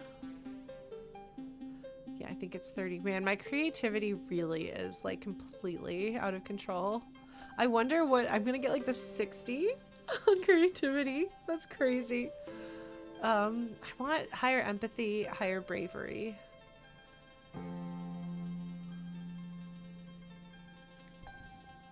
Wow.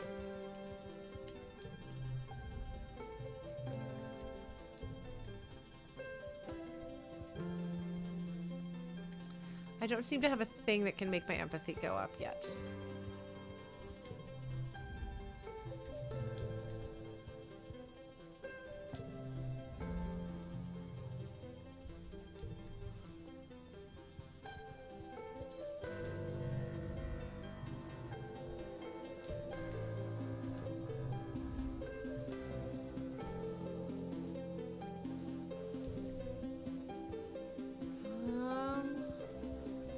Doesn't appear that there's anything else here to do or any other conversations or anything.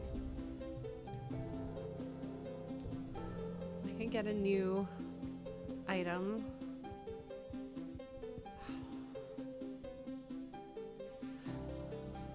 I want my persuasion to go up.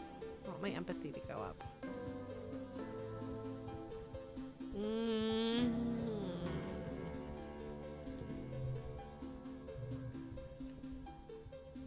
To deliver supplies.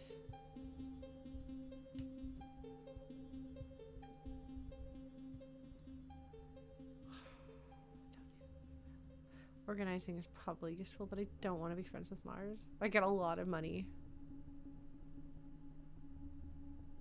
I do want to get better at persuasion, but I get that with humanities. I don't even know why I want to be better at persuasion, but I do. Well, humanities doesn't, well, it does pay me a little bit. Not a lot, but a little bit. I could do humanities.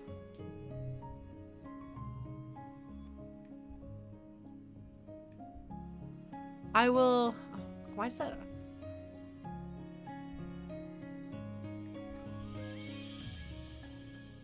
I'm gonna do that the next time I need to lower my stress. All right. I think I might do another month of humanities. For no reason except that I'm trying to... If persuasion needs to be... I think it needs 2. Both of these would need 2 more months to unlock whatever that is. I don't even know what unlocking that's gonna do, but it gives me a goal to work towards, and I'm not sure what else I want to do. So, we're going to try humanities. Again. Congruence asks you to take a stack of blank paper and a box of pencils from the classroom nanoprinter and pass them out to the class. Today we will be practicing our handwriting, she announces. You hear Tangent groan beside you. But Congruent, she whines, why would we ever need to write by hand when we have hollow palms? This exercise will be part history lesson, part future skill, Congruence tells the class. In the future, you may not always have access to hollow palm technology. Our replicators and computers will break down eventually, and when they do, you will have to rely on low-tech solutions to everyday tasks. So, first lesson, how to correctly hold a pencil. Interesting to do that at this age. You and the other students get to work learning how to print by hand. It's a little bit like holding a stylus, but the texture is all wrong. Your letters are small and cramped, and you have trouble keeping them in a straight line. Tange, though, is suffering the worst. Ha! Mars laughs. Looks like we finally found something Tange isn't good at. Look, she keeps mixing up her lowercase a's and e's. Tange is used to using a stylus with her hollow palm, but she's never actually drawn the letters. She fumbles like a child bashing her fists against a hollow palm for the first time. It's painful to watch. You can tell she's getting more frustrated with each letter. Mars, on the other hand, has lovely penmanship. Of course she does. She can even write in cursive. My papa taught me when I was little, she says, showing off her paper. Cultured people know how to write for real. Either writing by hand is stupid anyway. I'll help you, Tangent, or is that handwriting or a seismograph? I don't think Tange wants to be helped. She doesn't do well. I think I'm just gonna roast Mars. Good night, Oofus. Thanks for joining. It's good to have you here. Let's just roast Mars. I've got no real reason to do it, but I'm afraid of helping Tangent when she doesn't ask for it. She won't accept it. Ha! Oh shoot! No! Oh no, that was roasting. That was roasting Tangent. Oh. When did I save last? I misunderstood that. When did I last save?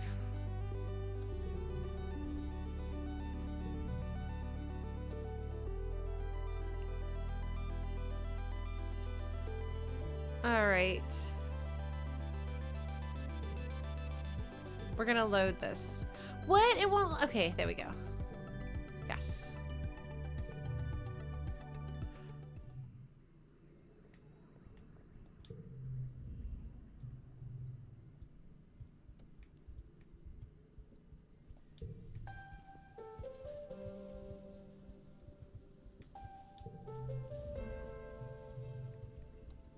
It takes a while to find Dis, but when you do, you almost wish you hadn't. He's standing over the bloated body of a dead Hawkeye, nudging it with a stick. When he sees you, his eyes go wide. I didn't do it, he scowls. It was like this when I found it, really. He's just curious.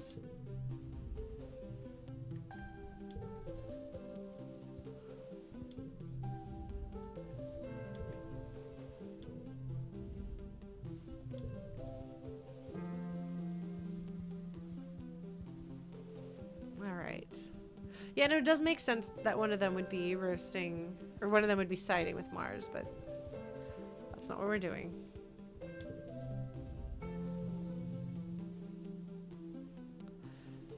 Tange eyes the colony walls distrustfully. If we're to make our home here, we must be better prepared for the fact that whatever was here first will attempt to drive us out. Who's to say the aliens are not, at this very moment, preparing a second attack? All right. We're going to study humanities, do our handwriting.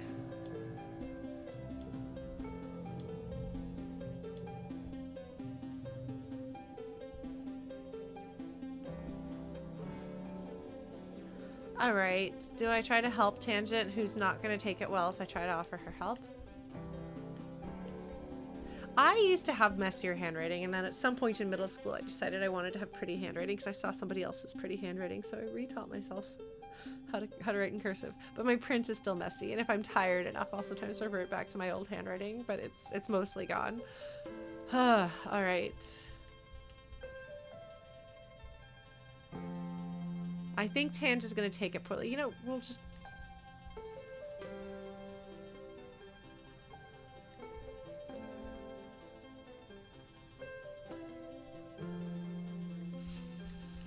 Which of these do I want?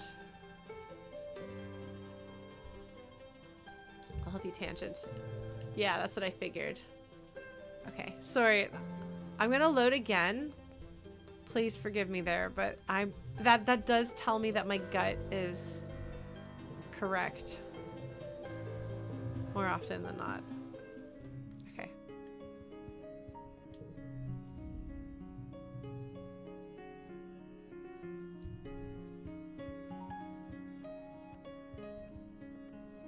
Just looking around to see if there's anything on the ground. But there's not. I don't know what the pattern is to how often things spawn on the ground, but I will hopefully be able to give one of the boys another gift so that I can have more friends. Okay, study humanities.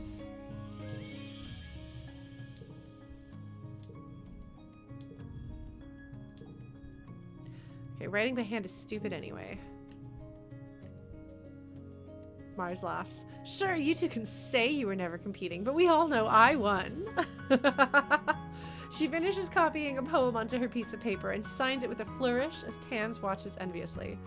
I got rebellious points, and I got friendship with Tangent. Okay, good. Bonus friendship with Tangent. Card becomes social, yellow.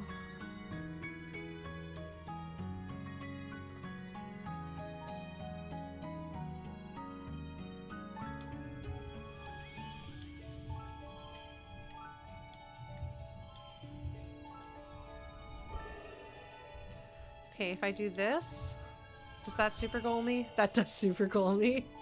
Okay. We're just gonna go with this. My two sad cards. These are not great times, but these are good ones. Alright, let us super goal.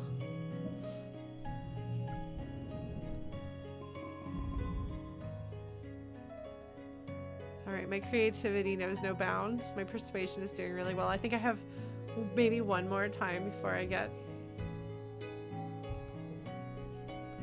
It's dust, so Dad should be better off. Oh, what? That wasn't quite enough? This will be 30. To see what perk I get for persuasion. Persuasion, I don't know. I got nothing. And then we're going to go back to learning. We're going to go back to doing something else that isn't that. All right.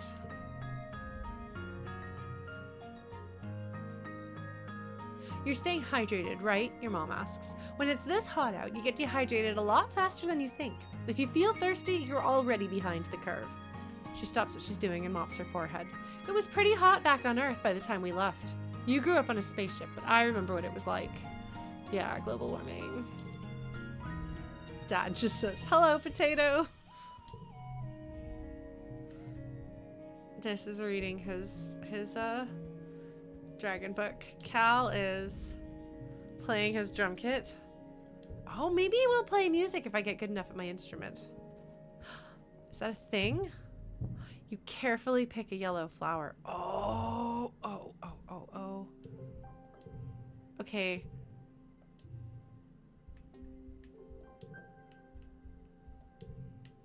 I allow myself to load my saves as I try to figure out who likes what. Let's offer him the flower. I don't think he's gonna like it, but I'm gonna offer it to him. Okay.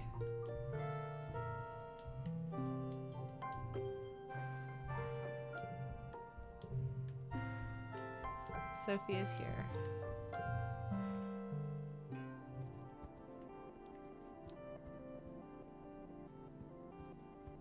Cal, do you like flowers? Maybe he does. He seems like he would. He likes plants. Okay.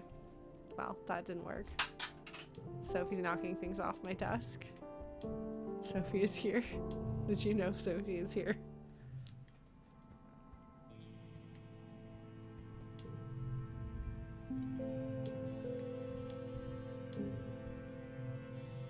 Oh! I suppose this might be of scientific interest, Tange says, analyzing the flower. She pulls a petal off and looks at it. Yes, I'll have to take a look at this under a microscope. Learned Tangent likes yellow flowers. Oh, I can either say I hope you find it useful. I can form.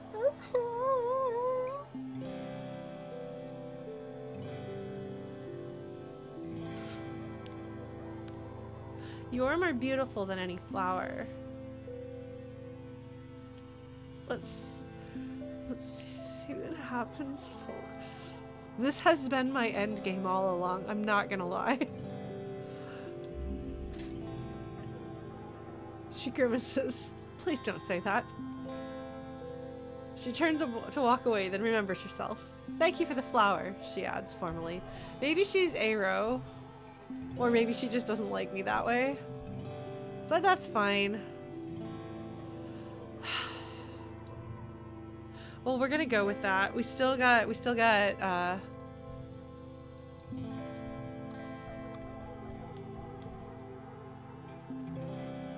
We still got lots of friends. She likes yellow flowers and medicinal roots.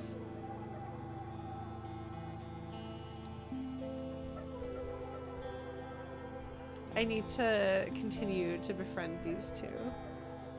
I like Cal. I just don't want to do the thing that would have me hang out with Cal. I'll hang out with Dis later. Alright, well... one more month of humanities should get me my persuasion thing, and then I'll do something else, I promise.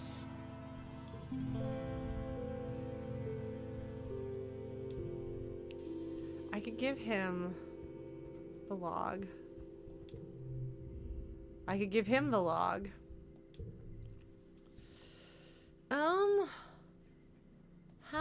How am I doing with, okay, Dis is a little bit away from 20, which I think is when I'm gonna get a character moment with him. I would like those to be my friends, thank you. Unfortunately, the things I want to get skills at would have me befriending the people I don't want to be friends with.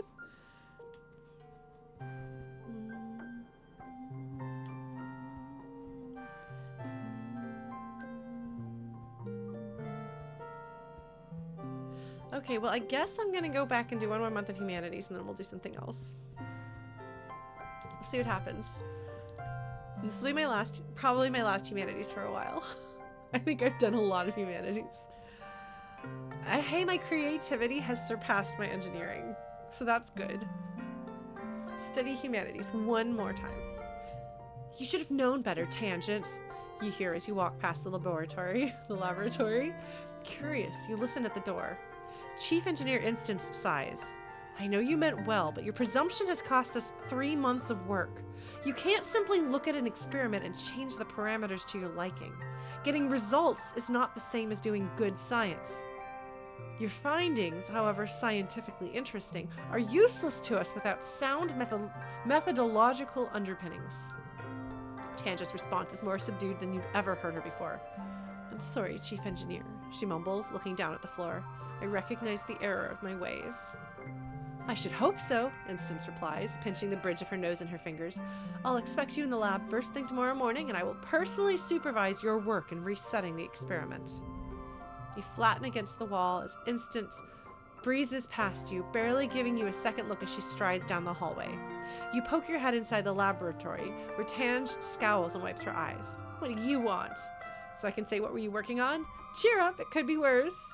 It'll be better the second time around, or do you want to hang out? I'm going to say it'll be better the second time around, which is in fact how these things usually go. Tange nods. You're right. The first experiment was plagued by inefficiencies, she says, pushing herself off the lab bench. That's why I changed it in the first place. In the new experiment, I can eliminate those inefficiencies from the start. Thank you, Solana. You may have saved me 3 months of work. Okay, so these question marks make me feel like I'm pushing her towards mad science. Because it doesn't tell you, it lets you know that you helped her with something. Something's going on, and that's... Well, we'll see what the consequences for that are at some point, eventually. Losing the data was my fault, Tange continues. I wanted to prove I'm not the little kid from biology class, that I'm ready to work hard and really make great discoveries. Dr. Instance has always been there for me. When I was a kid, and now with my mother gone, she's the only adult in this colony who sees what I could become, she says. She believes that I can be better than what I am. It's always been that way. I just really want to impress her. So I can either say, don't push yourself too hard, or you will. Don't push yourself too hard is not something that Tange will respond well to, and Solana is Tange's friend, so she will say, you will impress her. Tange hums in agreement. I certainly hope so. Alright. Card gets +1, huh? Alright. 0, 1, 2, 3. Super goal! Oh man, Phil. Would Tangent doing mad science be a mortal sign? Dreadful.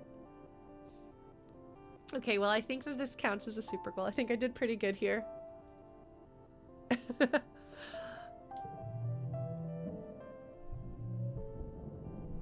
Oh, my stress is high. You know what I'm gonna do? I'm gonna go chill out. Oh, hi, Pilsner Grip. Thank you. Oh, I'm glad you've been enjoying Hades. I really, really loved Hades. I'm looking forward to playing Hades 2 eventually, but in the meantime, it's nice to play some other games for a bit, because I know that'll take me a while when the time comes. Have you played this game? Have you seen this? I Was a Teenage Exocolonist. It's a very good little game.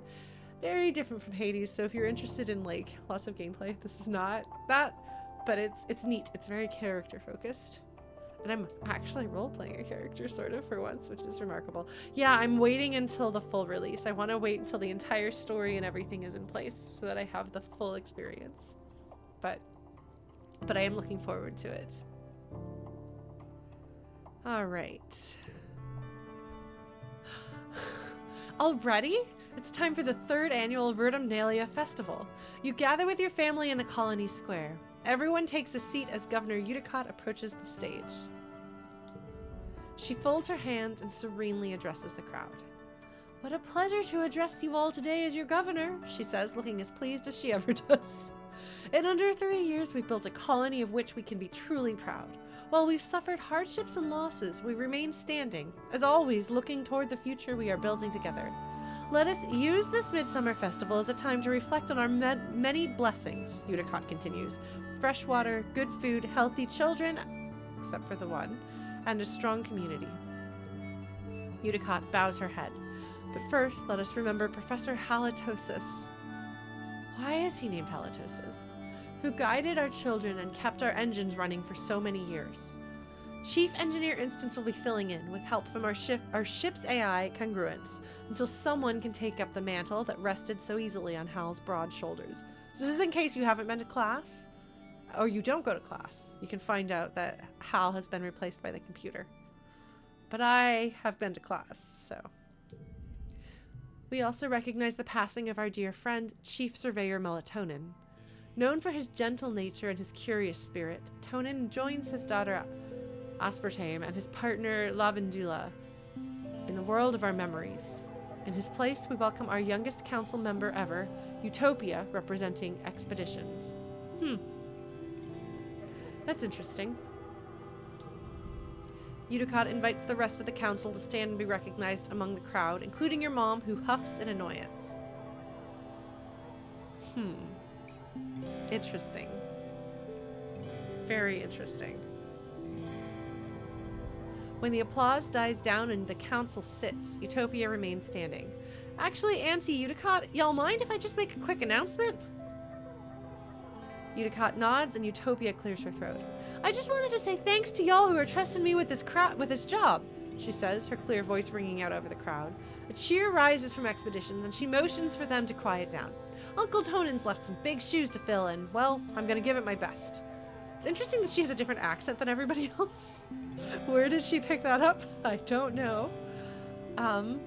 It is interesting also that she refers to the older ones as auntie and uncle. She's in an in-between. She was clearly an apprentice who's now become the full role and is questionably qualified. We'll see how she does. We're fixing to get to the bottom of what we're calling the shimmer. The sniffles folks have been getting during pollen, Utopia continues. Until we do, please keep on wearing your masks when the pollen is thick and let the doc know if you're under the weather. Okay, so fixin' to is a thing that you hear in the South. At least you hear it in Texas. I don't know how widespread it is, if it's regional, but fixin' to, in case anyone is not familiar with it. It means we're getting ready to. We're going to. She bends down to hug the governor as she leaves the stage. Thank you, Utopia, Udicott says warmly, and thank you to the rest of the council for their service. Live music starts playing, and Udicott smiles. And now it's time for games and feasting. The crowd disperses toward the feasting table, clearing the area of chairs so the children's competitions can be held. What will you do this year? What will I do this year? I'm not going to do the bot triathlon. I could do the talent show, the science fair, just watch, or don't even watch. I'm going to do the talent show, obviously, although it's really not fair if you need creativity 15 or greater, and my creativity is 60. Mars has been studying Dis's technique after being embarrassed by his comedy impressions last year. Her routine this time is more like a celebrity roast, only the celebrity target is Dis and he's not in on the joke.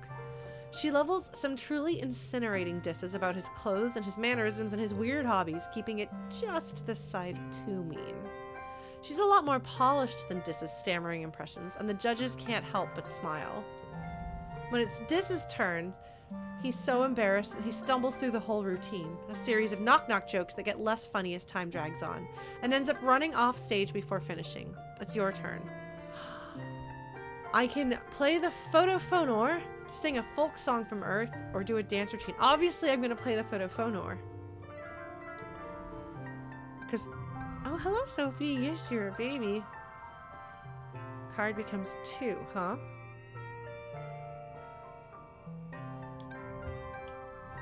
Oh, wait. Wait.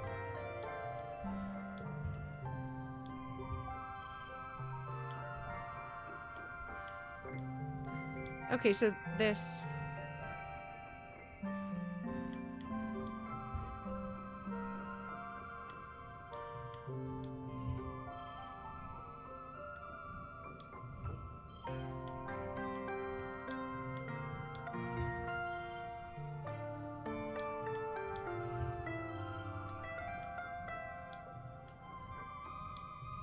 There we go. That's more like it. Okay. 2, 3, 4. Yeah, I think that'll do all right. It's a 14. This has to be 2. Let's see what happens if I do this. Yeah. Okay, we're gonna do this next round. Cross your fingers for me.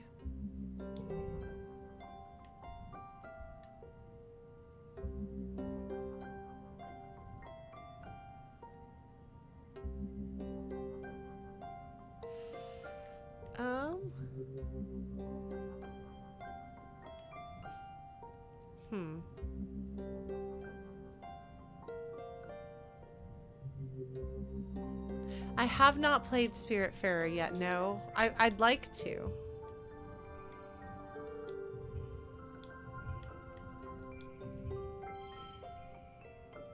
$11. I can do better than that.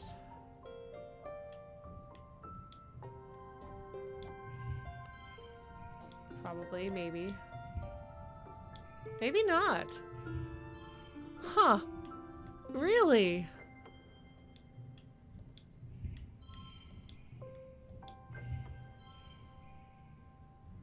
What was... No, hold on.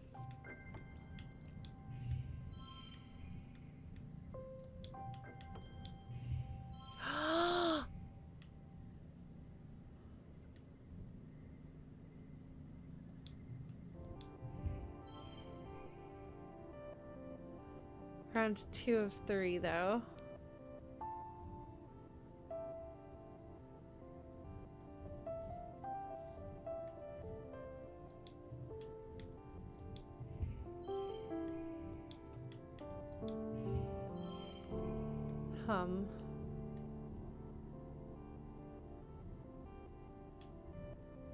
I think 15 is about as good as I'm gonna get. That's not too bad.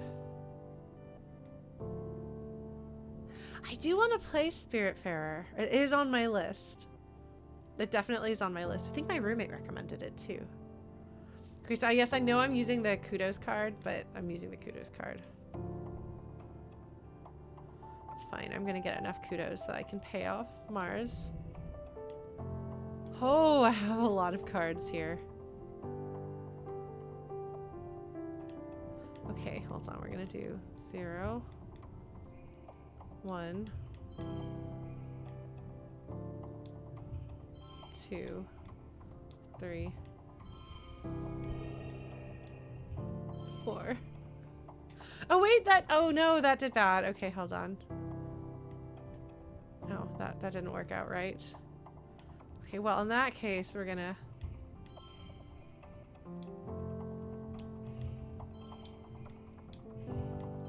So that becomes 2.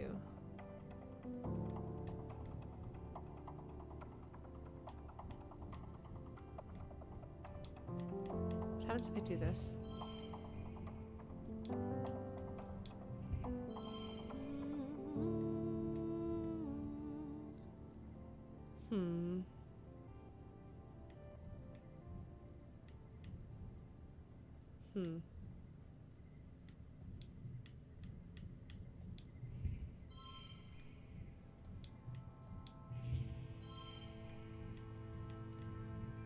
That doesn't work.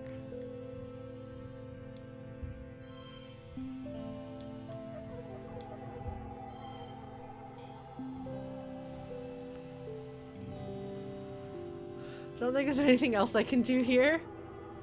I think this is as good as it's gonna get. Yeah, that's okay. I'm not gonna get a super win on this. Rats. That's okay. I had a brilliant, beautiful thing planned, but unfortunately it didn't happen. -1 kudos, that's fine.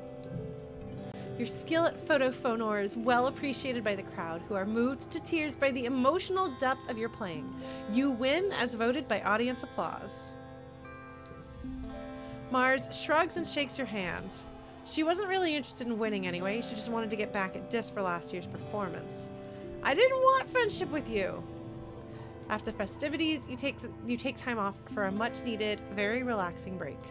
Your dad sets up a slip and slide through the colony square, and everyone takes turns sliding on their stomachs and spraying water at each other. It's a lot of fun. You can feel your worries floating away in the hot dust suns.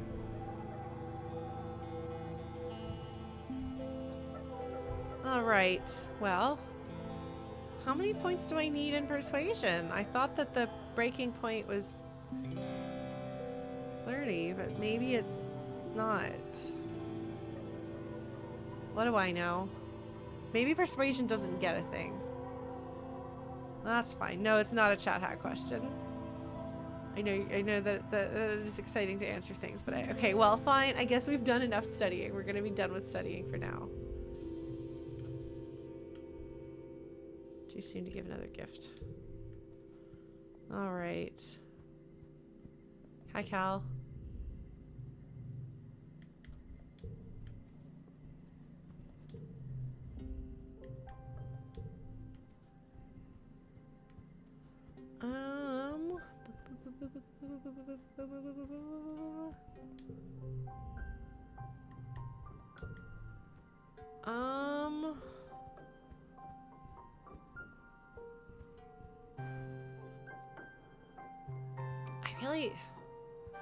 I don't need to practice my instrument.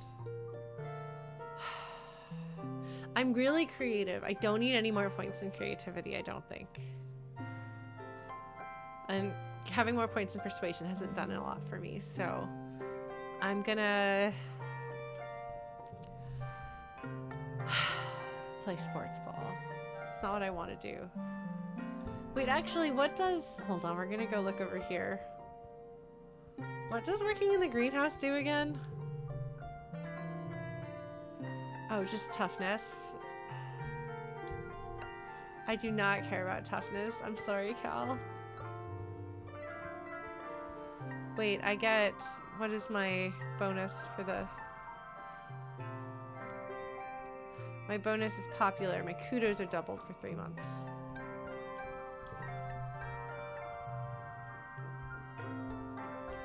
I'm not gonna be any good at sports ball. It's fine. Yeah, that's the thing. Well, fortunately, I don't even have the slightest bit of I don't have any, oh man, I'm failing at words. I have no drive. There is nothing that has made me feel like, oh, I can't wait to play that game. I can wait to play it. So, all right, let's play sports ball. We're gonna be bad at it and it's gonna be fine. Bravery and toughness. Mars may not be as skilled a sports ball player as Anemone, but she plays hard. She orders people around like a team captain, but she isn't so great at passing the ball. She'd rather be the star. Oh, what's his name? There's a basketball player like this. Some of my friends who like basketball don't like him. Her favorite thing is to spike the ball right into the opposing net stop's body. It's not a legal move, but she's done it so many times that the opposition now stands further back when Mars has the ball, which is exactly what she wants. Did you see that? Anemone complains to you during a break. Mars wouldn't pass the ball to either of us for 10 whole minutes. Somebody has to do something. Anemone looks at you questioningly. I'll talk to Mars in private. We could just not pass her the ball. Oh, that's exciting. Oh, man. I want to yell at Mars. This game is really good. It's really good. It is fantastic. And I'm really excited that I have led people to pick it up and play it. Yes, this is still my first run. I'm very slow. I'm very slow. Okay, so I'm excited about the fact that I even have the option to talk to Mars in private here. And I would really love to yell at her. And Anemone wants me to do something. So I'm gonna yell at her. Let's yell at Anemone. Or not Anemone, let's yell at Mars. We'll see what happens. Yes! That's exactly what I wanted. I'm sorry. You pull Mars aside before the second down. When you explain that she needs to change her behavior, she gets defensive and angry, but seems to understand what you're saying. Fine, fine, she says. I get it. If I hog the ball and don't pass it to players who are worse than me, they'll never get better. I guess you have a point.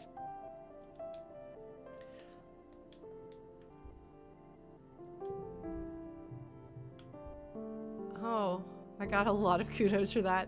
Mars tries your teamwork theory out, and the three of you sweep the floor with the other team. She does a fairly good job of actually being team captain, too, encouraging you and Anemone to play your best. Turns out Mars likes winning even more than she likes being the one with the ball. Ah, that's an important lesson. Oh, man. Yeah, just so you know, we have a very strict no spoiler, no backseating policy here. I have a hat that I put on if I am asking questions, but in the meantime, I feel like I'm doing pretty well playing it my way, so I'm pretty satisfied. I did actually have a chat hat question today, which I seldom do with a game like this, but all right. Card becomes value too. They really like that, don't they? All right. Well.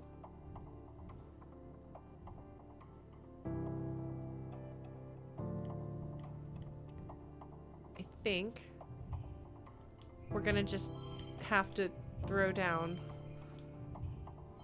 a lot of cards and not have a super...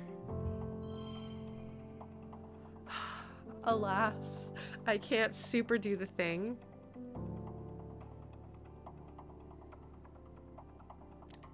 On my sports ball. Let's see, is there anything else I can do with this? Oh, I can actually scoot this over here. There we go.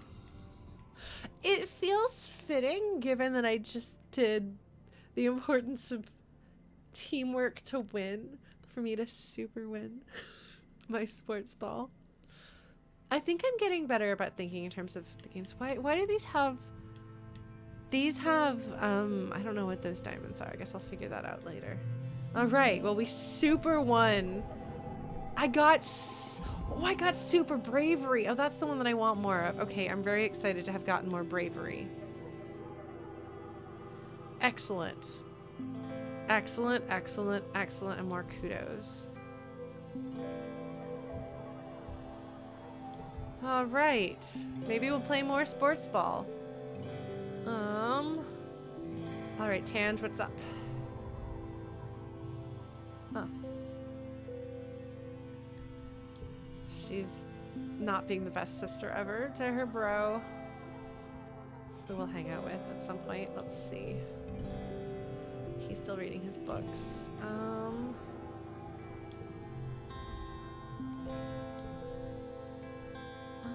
going to... Okay. Yeah, we might just have to play more of that. doesn't think anyone has any new story bits for me, so let's see. I'm going to go play some more sportsball. Yes, that's right. Sportsball o'clock. I need to get braver because I'm not, and I need to be brave. I need to figure out how I'm gonna get. At some point, I will figure out. Don't tell me. I can't use my mouse because Sophie's head is laying on it. Sophie. Okay, well, I guess we won't see what my bravery stat is. It's not very high. Let's do some more of that.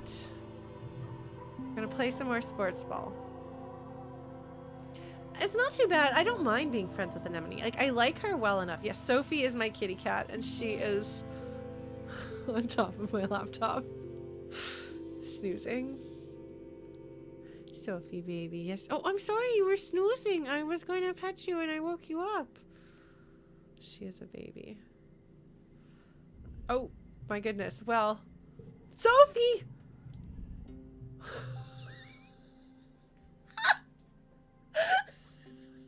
Hold on. Hold on. How do I...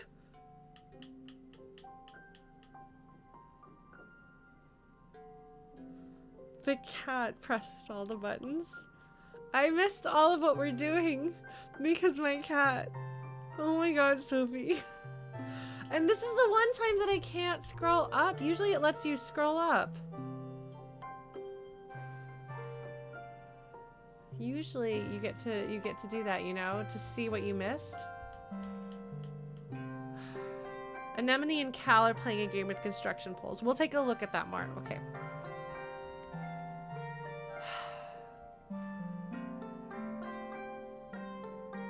All right. As for the reason why I'm picking bravery, Sophie, no. Sorry. Please do not. Do I need to set up a wall? Do I need to cat-proof my laptop? I'm sorry, Sophie. I know you like it because it's nice and toasty there. Which is not great for the laptop, I'm sure. Sophie girl, what am I gonna do? What am I gonna do with you, cat? No. Stop. Stop. Shift plus tab. Sorry, Sophie. She laid on that. Oh my god, hold on. Come meet chat properly. Oh, she says no. Okay.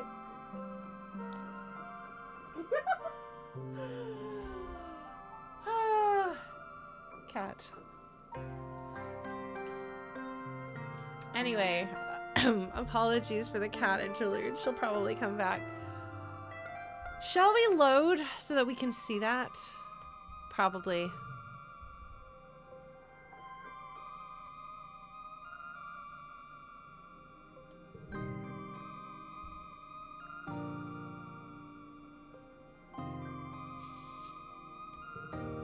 My cat. We're gonna try this again. Okay. Okay, so we're gonna play sports ball, which is what I wanted to do. You run into Cal and Anemone on the hill behind the garrison at a small construction site. They seem to be throwing logs. There are a bunch of them lying at the bottom of the hill. It's a caber toss, Anemone shouts to you, then grunts with the effort of lifting a 6-meter-long mush tree pole. She throws it like a javelin down the hill and sprints after it. My best record, she shouts and ties a piece of caution tape to the end of the pole. Amazing. Your turn next, Cal says, pointing to a neatly stacked pile of construction poles beside you. From the looks of the nearby construction, they're probably destined to be a new lookout tower someday.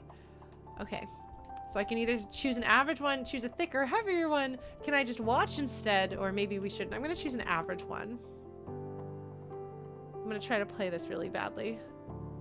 See what happens. I don't think I'm going to be able to lift it.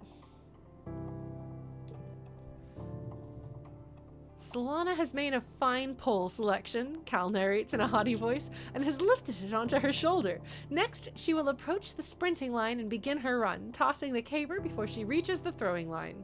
Lift, run, throw. Toughness challenge.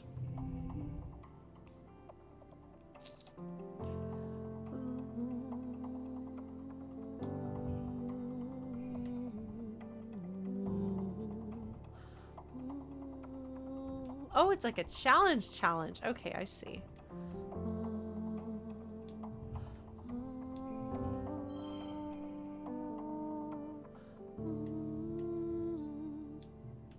What happens if I do this? 15. Because I have some more 5s. And I still... Well, we'll see what happens. I have like almost no pink cards, so that's gonna suck, but that's fine. Okay. See how this goes.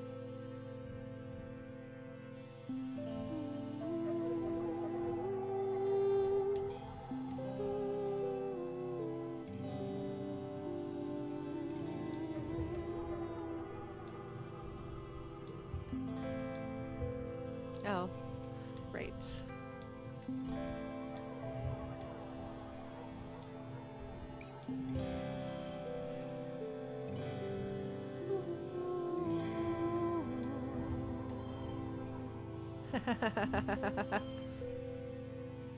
That didn't work so well.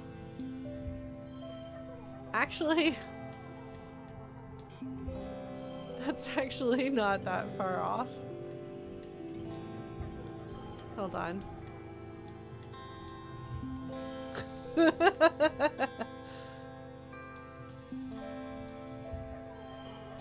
You know, I might as well. This gets some of my low cards out of my hand. And that should make it so I can get 14 in the next round. Yeah, that's more like it.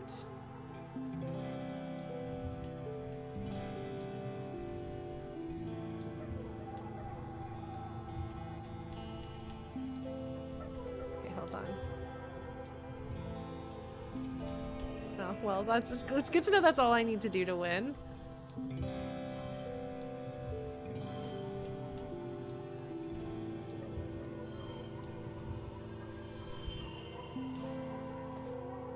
Yay! Look at me! And I didn't even have the -1 kudos. I didn't have to pay Mars.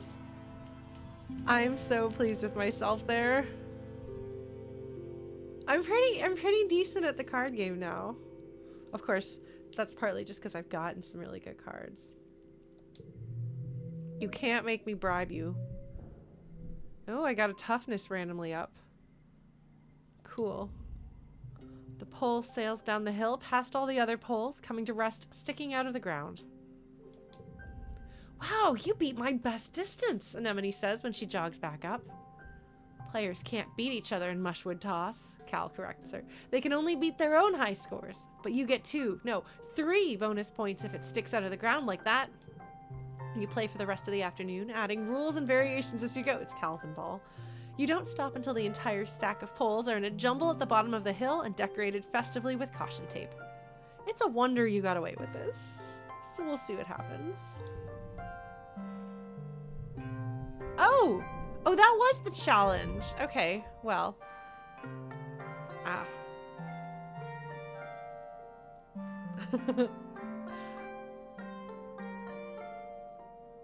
What are they teaching in that engineering class? That's right, Anemone.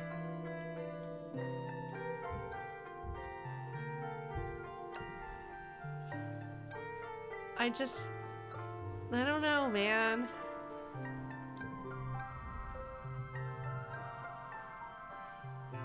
This planet is like a body, Tange muses, and we are a foreign invader much like a virus. Also like a virus, we seek to appropriate the systems of this planet for our own gain, co-opting its growing cycles, using its resources to build, etc. She crosses her arms and looks thoughtfully toward the wilderness. Is it any wonder we've prompted an immune response?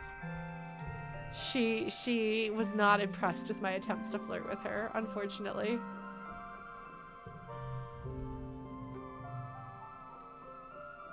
You can hear Dis sniffling, finding him tucked into a leeward alcove of the walls. He stumbles to his feet when he sees you approach. What do you want? He scowls. Did Mars send you? Tange? I'm not going back. I'm not just going to do what people tell me. I'm gonna give you a log. That's right. I'm giving you a log. Because I'm not gonna do anything else with it, so... I'm working out a friendship with him. Alright, Cal. Let's see. Oh, look at that! A ripe blue bobber fruit.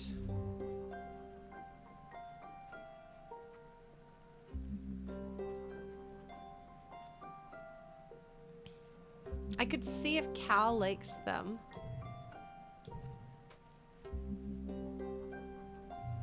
Okay. Does Cal like bobber sticks? Bobber fruits. Food! Cal grabs the fruit out of your hand, then remembers his manners. He gives you a big hug. Thanks, Solana. I'm starving. How did you know? Yes. That worked. Excellent. My friendships are going up ever so slightly. And I'll take a friendship with Anemone. I'm not opposed to friendship with Anemone. I'm just not seeking friendship with Anemone. Hi, Mom.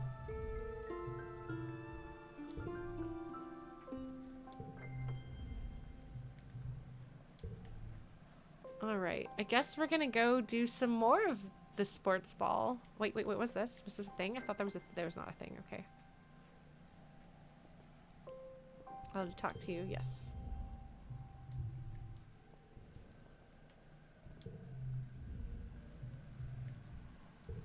Alright, I guess we'll do more sports ball. We've got about one more round of sports ball before it's time to relax on the walls, so let's play sports ball. See what happens as we slowly become braver. When there's no sports ball game on, the security teams who train nearby use the field to practice with long-range rifles. Ooh. Yay! As you show up to sports ball practice, Calm is helping take down the net. Sorry, kiddos, he says. Rhett wants us practicing with the big guns today, and we can't have you running around the place. The bullets in these drone rifles are heat-seeking, and even though they're programmed to avoid human targets, safety first. He's cool looking. But today was supposed to be our day to have the sports ball field, Cal complains. You soldiers don't even want to play sports ball. You just want to shoot your dumb, noisy guns. Anemone bounces over. Hello? They have more than just huge guns. They have cool stun gloves that are like magic lightning arcing out of your fingertips. It's super galactic.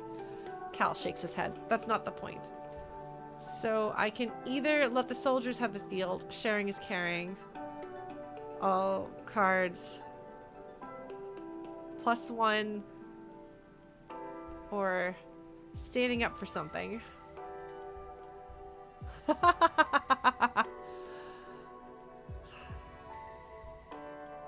Man. Alright, I'm gonna have to go with what I think my Solana would do here.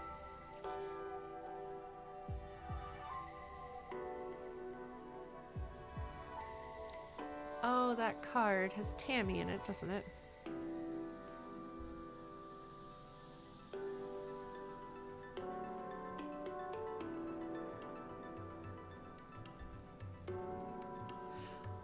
I mean, like, realistically, the soldiers need to be able to fight the monsters that come to attack us periodically so that more people don't die, so I get that, and we just want to play sports.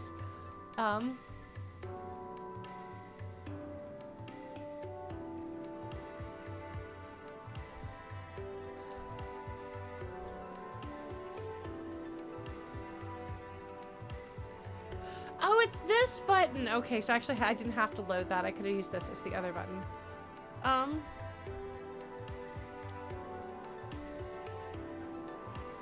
I can side with Cal, or I can side with Anemone. I'm gonna side with Cal.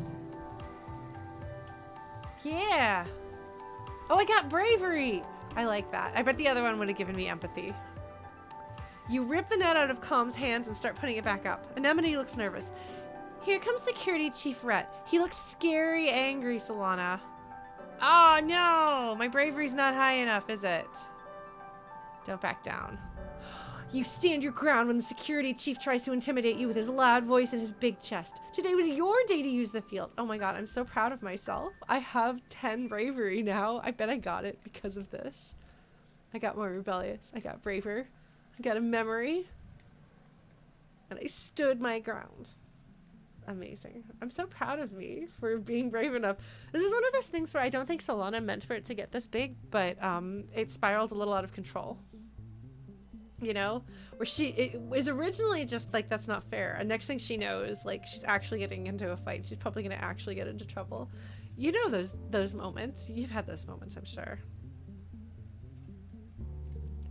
Rhett sees the fire in your eyes, and after a minute he laughs and gives in. You're a tough one, huh, Solana? He says, a twinkle in his eye. Okay, you're right. Today was your day to use the sportsball field. Come, we'll have to train with something else today. Huh, that wasn't so hard. Get to work. Yes, playing flute taught me how to...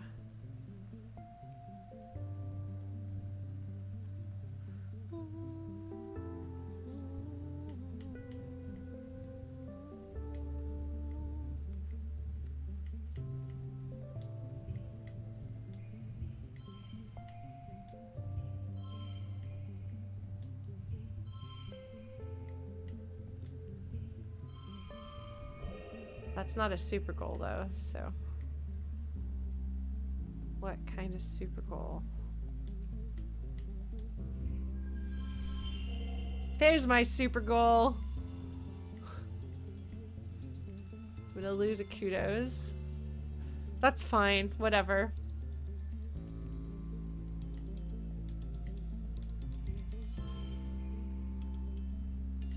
Hold on, let's see what happens. Yeah.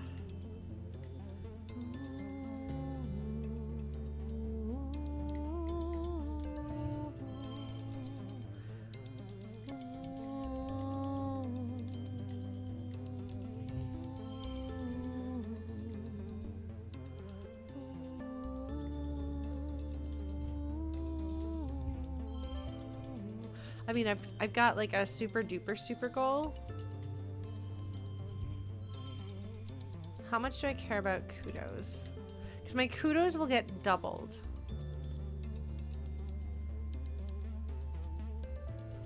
But I want more bravery. I think I care more about bravery than kudos. So we're gonna do this. Which I think is what this is gonna give me. So we're gonna do this. Yes! Look at how brave I'm getting. Okay, that's better.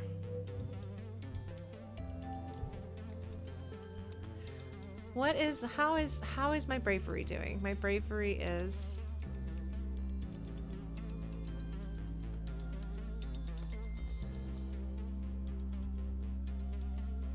16.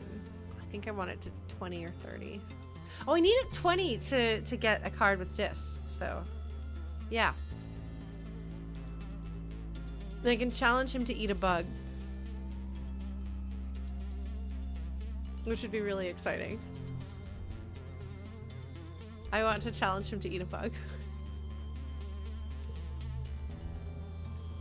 See. We'll see if it makes him dislike me, though. It might make him hate me, but I don't think so. I think that usually those actually make you not like they're a good bonding thing. I wondered for a while how you would have so many things with 20 points in them, but I'm beginning to understand. It's because I hyper focused. All right, I'm gonna do. I guess I'm gonna do one more round of that. How am I doing health-wise? Not health-wise, stress-wise. Yeah, I can do another round of or two of sports ball. Oh, it's almost dusk.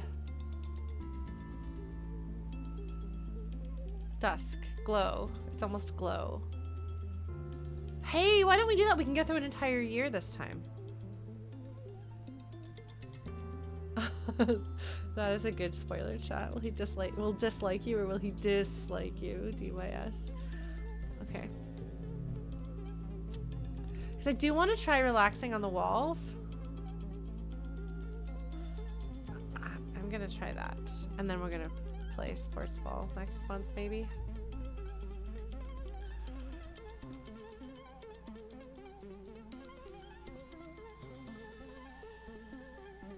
Yeah, we'll try that. Yeah, we're just gonna play lots of sports ball. See if we can get our bravery up high enough.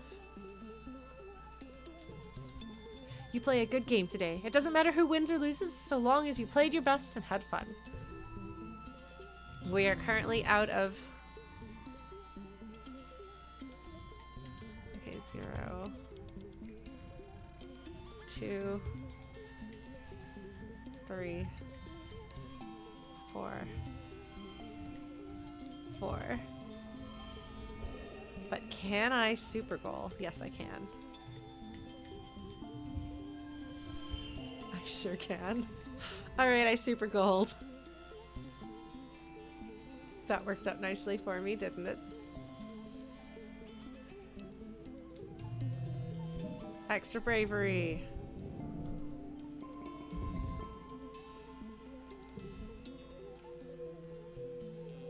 Okay. All right. So I can either try to do one more bravery and then spend the glow up on the wall and see what happens then, which might be a bad idea. Or I can hang out on the wall.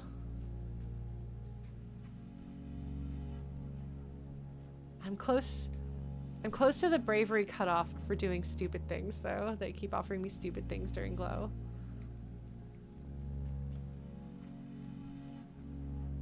Oh wait, my bravery is 20. Oh, I forgot my bravery. I got bonus because I did the. That was a good time to get a super thing. Are you folks ready to see what happens when we eat a bug?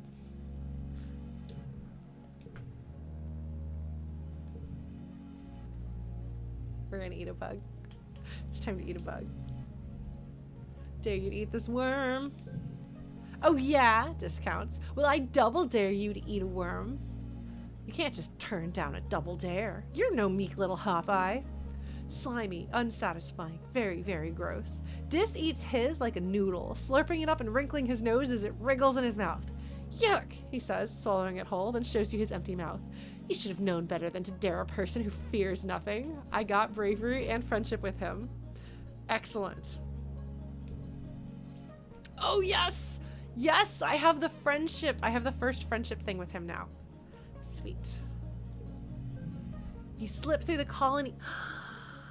You slip through the colony gates, feeling the breeze from the mushroom forest ruffle your hair.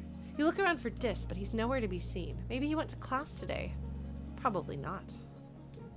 As you're about to return to the colony, you hear what sounds like crying coming from one of the expedition vehicles.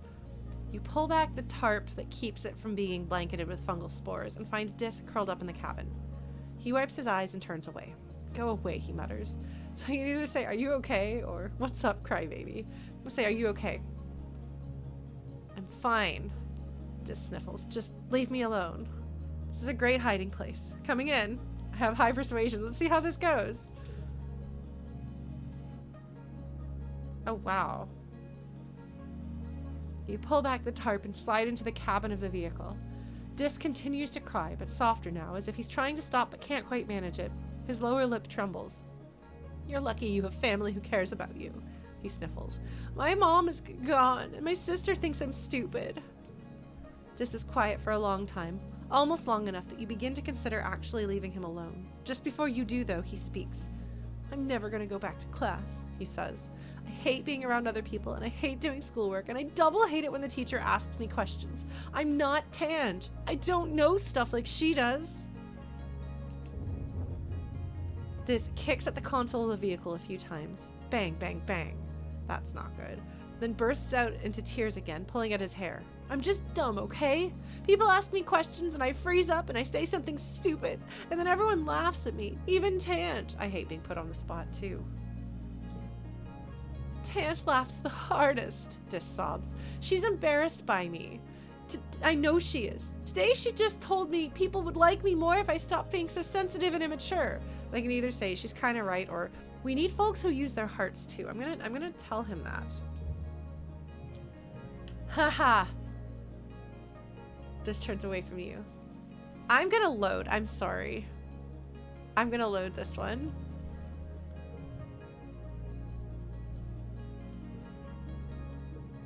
I don't usually do this, but I'm doing this. And you folks have to be okay with that. Sorry.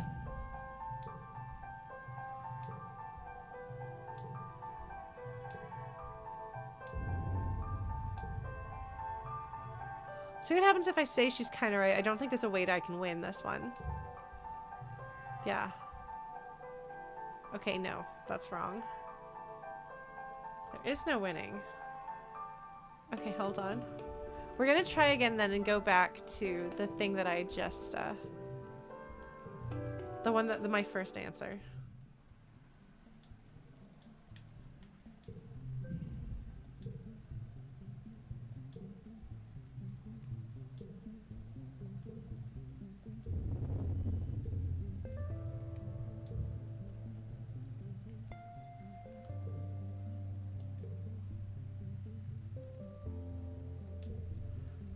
Hold on.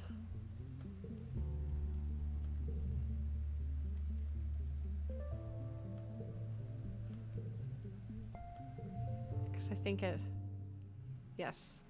He's determined to take it badly.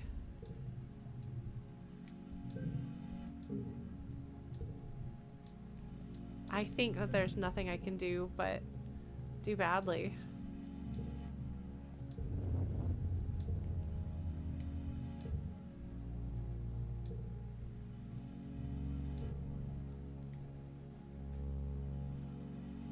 Huh. I don't know if there... I don't think there is a... I mean, there may be a good answer there, but I don't know what it is. Well, that's unfortunate. I tried so hard to be his friend. And it did not work. Turns out that you can't always get that. So, I'll try again though.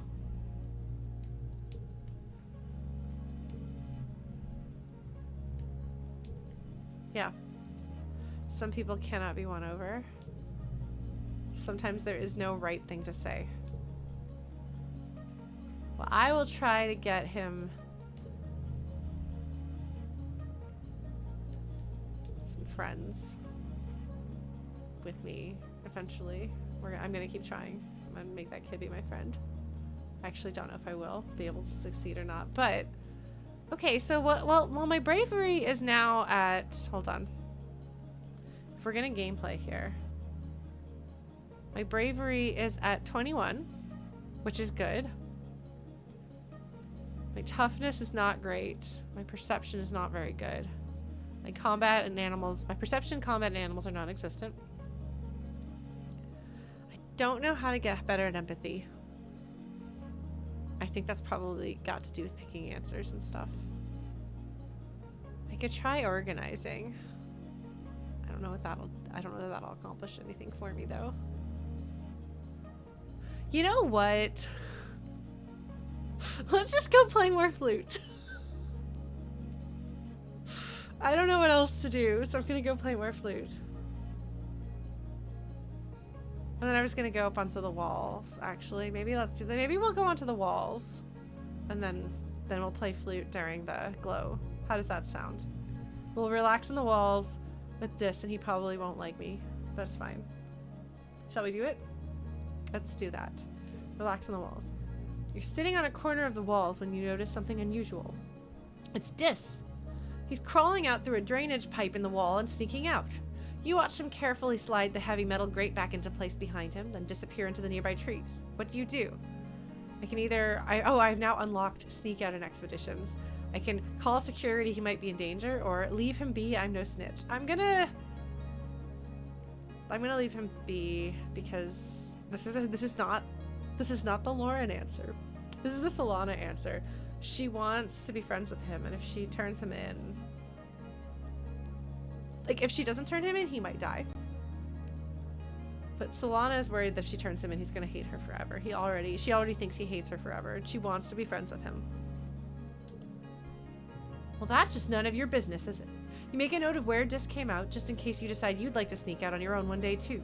You could come and go via his secret drain pipe entrance between the sportsball pitch and the garrison pavilion. Okay. Oh, I do like both of these cards, actually. Actually, I feel like this one's frequently annoying. I can seldom use this one as 4.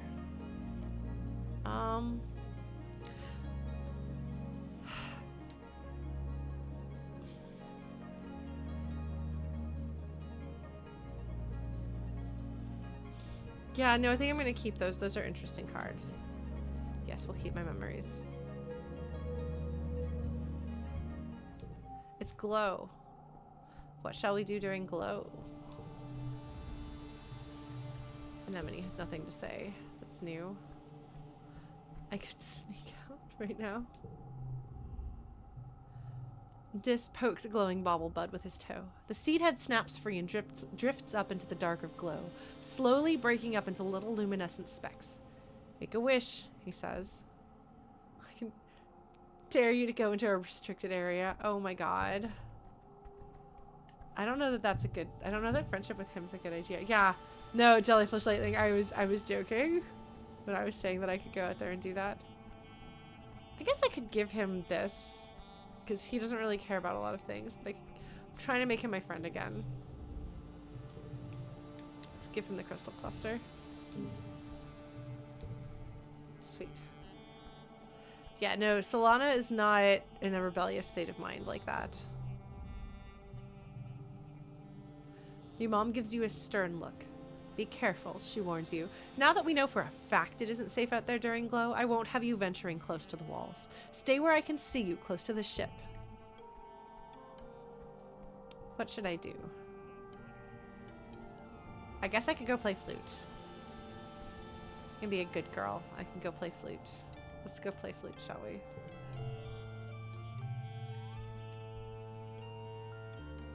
Yeah, that's what I was hoping to get back to friendship with Dis.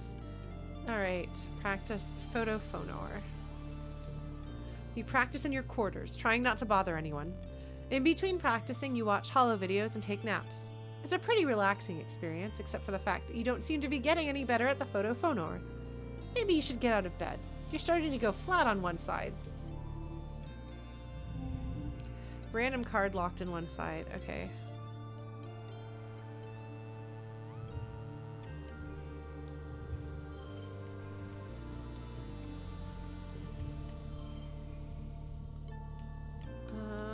Let's see what we can do here.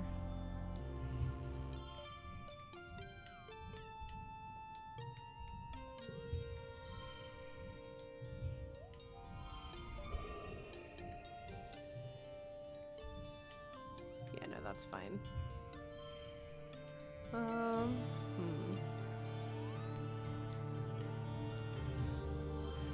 That doesn't do anything. That's locked.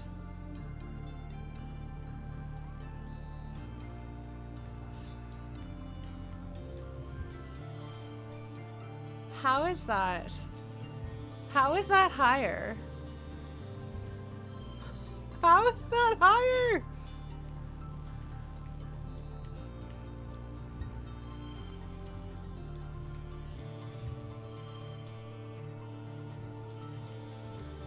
I don't know what it is.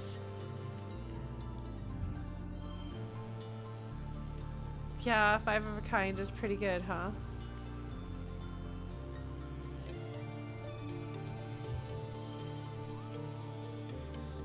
Yeah, I think that's as good as it's gonna get, actually.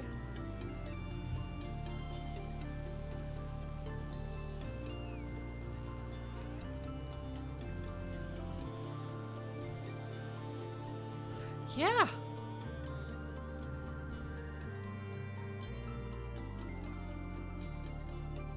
Okay, I think this is as good as I can get. There is apparently a better option out there, but I don't know what it is, so. We'll go with 22.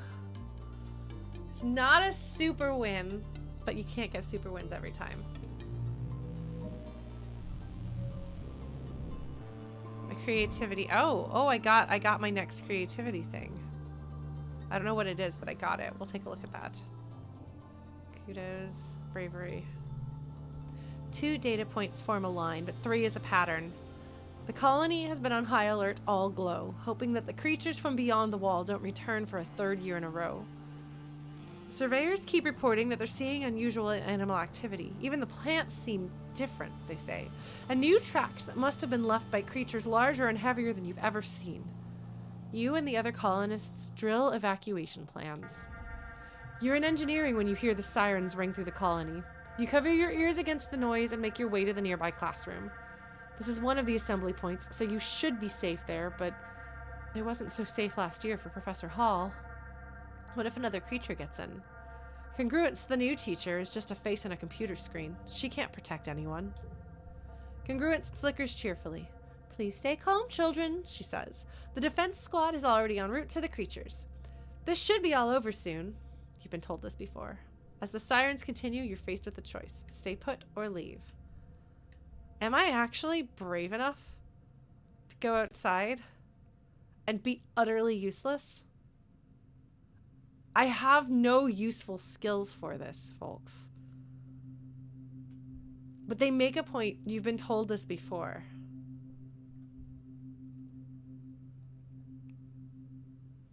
That everything is fine and everything's under control.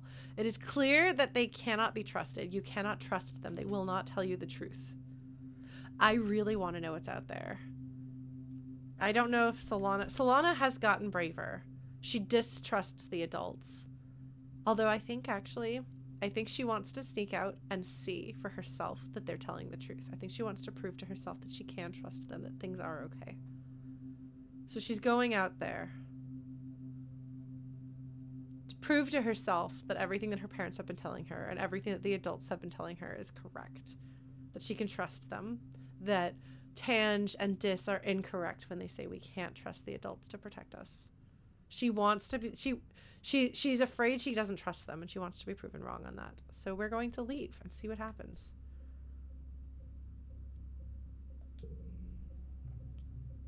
You stand up and leave. Tange and Mars stare at you like you have 3 heads. Congruence doesn't try to stop you. Not that she could. She doesn't even have any hands. Question mark. Gains status heroic. You slow to a walk as you near the outer doors of engineering. Something doesn't feel right. You stop to listen in the dim emergency lighting and hear the metallic popping of something overhead. In the ventilation ducts? Your blood goes cold. Monsters. They're here. You follow the sounds to a workshop and force yourself to look up through the slats of the vent. You gasp. 2 glistening bug-like eyes peer down at you. No, 4. 6? They blink in syncopated pairs. Then you hear it over the sirens, a soft pinging noise, halfway between a chirp and a purr. The creature skitters spider-like from one side of the vent to the other. A small, furry tentacle slithers through the slats, searching for the vent release. When it can't find one, it bangs its body against the inside of the vent, denting the metal. Oh. Oh. Oh. Oh. Oh. Oh. I did set myself up for this. I'm going way over tonight. Wow. Oh, man. Oh, man. Oh, man. I don't know. I don't know.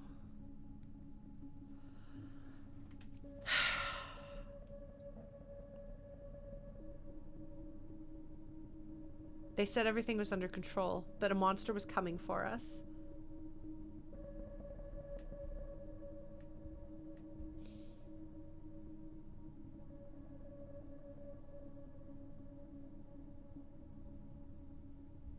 So it's really interesting here. So it makes the most sense to want to attack it. If I could tame it, that would be great. But it makes the most sense to want to attack it. Creatures here have killed... creatures have killed people. But we also don't understand them. So what's interesting here is because this is empathy, it feels like it's the I understand something that you don't understand. Killing is not always the answer. Violence is not always the answer. You know? But this game has made it clear in the way that they've set up challenges that empathy is the thing that you use to do this, but that doesn't necessarily mean that it is the smart or good-hearted decision. It's like if you're trying to play a good aligned character,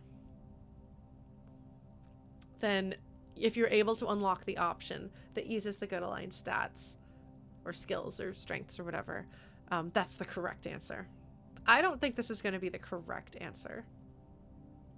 but it's the answer. It's the answer I want to pick. This is the most Lauren answer that I have here because I have no points in animals. Like, it might just come and kill me, or it might kill one of the other kids if I do this. Like, it's one thing if I'm playing Dark Souls and choosing the non-violent options, which actually did have consequences at least once when I didn't attack somebody who, because that person didn't attack me first. There were consequences, which weren't so great. So that was fun. No spoilers if you haven't played Dark Souls 1 and want to, but it does actually have characters, and it does actually have a lot of backstory, but it does actually have some progression. But it's one thing when you're playing a game like that where consequences are only going to go so far, because the majority of the game is like, it is what it is, where you're going to be fighting things. So if you don't kill a thing and then it attacks you later, there were a couple of times that I didn't attack a thing or a person, and there were consequences that resulted in bad things happening to other characters, actually. So maybe that's not the best comparison of being different, but okay, well, I can only think of two. So there may be one that I wasn't aware of. Like, this is the first playthrough choice that you're supposed to pick here. It's a monster. They're trying to kill everybody. You're heroic. You should try to save the people here. Now, there's also always a possibility that this critter is actually running away from something big and bad, and that this thing's gonna be my friend if I save it. But that's Lauren. Solana, I don't know.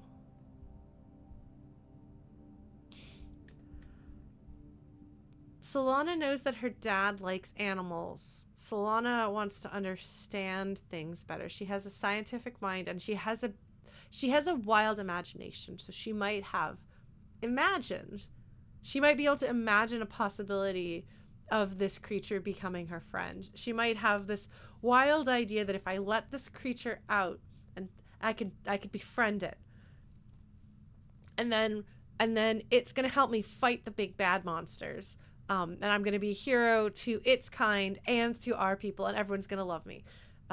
She has the ability to imagine such a thing. It's interesting to help it escape. Like, where's it going to go? What's it going to do? It might just kill the other. It might kill somebody else. Like, we don't know. I know that creatures are scary in this world because there's the doggy. Don't forget the doggy in the intro scene. That is clearly coming to kill you.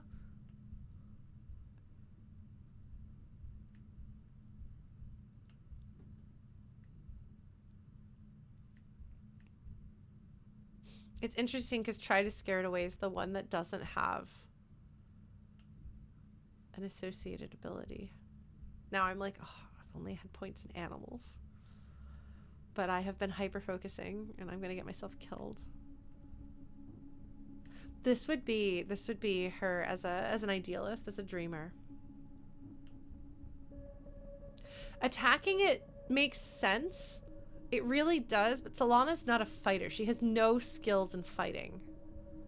I honestly think that as much as Trying to Scare It Away is boring. No, the intro dog was not spider-like at all, but it is a reminder that critters on this planet are scary. I really want to pick the Lauren answer. I don't think it's the Solana answer, and I don't think that I can defense. I think it's indefensible at this point. I have no reason to make this choice except that I really want to. That I am the player that picks these answers always, whether it's a good idea or not. I can override Solana's personality with my own. I really want to pick it. I really want to see what happens. Help it escape. Let's see what happens. Let's go ahead and get the whole colony killed. The thing I said I didn't want to do. I could do it and then go back. That's true.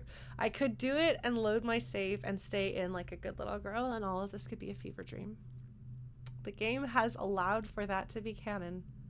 Help it escape. Seems like the right thing to do. You open a side door, then the vent, and carefully shoo the creature outside. It runs over to the outer wall, flattens its body, and burrows through a hole. At least you figured out how it got in. Maybe you'll see the little guy out in the wild someday, and it'll remember what you did for it. Okay, yeah. It isn't long before the sirens turn off, ringing 3 short pulses as the all-clear message flashes on your hollow palm. You and the other children file out of engineering, and you head back to your quarters. Your parents will want to know that you're safe. Mars is going to tell on me. I'm going to get in trouble for leaving. Or Congruence is going to tell on me, and I'm going to get in trouble. Your dad gives you a big hug, but your mom slumps into a seat at your small table. It's like they were going specifically for geoponics this time, she mutters, but your dad pets your hair and shushes her. Maybe we're hurting the planet with this? That's not good. I'm sure it was just bad luck, Flulubelle, he says, but your mom shakes her head and folds her hands in front of her mouth, staring out the porthole window at the fields. All right, well, we didn't die. I didn't get us killed. Nobody's dead. Somehow.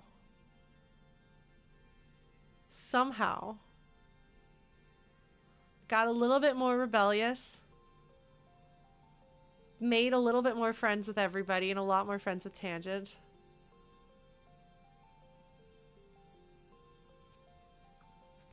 Oh my god, look at how many points I got in creativity and bravery. My goodness. Oh, and I'm a teenager now. Yeah. New perk. Creativity level 2. Small skills boost. +5 chance to gain 1 extra skill. I don't know what that means, but okay.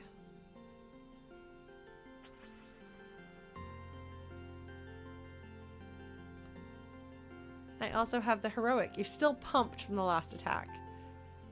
+1 to all physical skill increases for 3 months. Well, I guess I'll have to go... I got a point in perception? How did I get a point in perception? I don't know. I'm gonna have to go learn about animals, aren't I?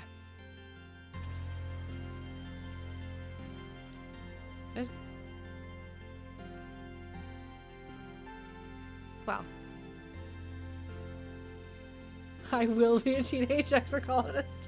Yeah, we got through Glow. We did it. And nobody died as far as we can tell. Oh, maybe sneaking out, maybe. Yeah, that would make sense. Okay, well, that was really exciting.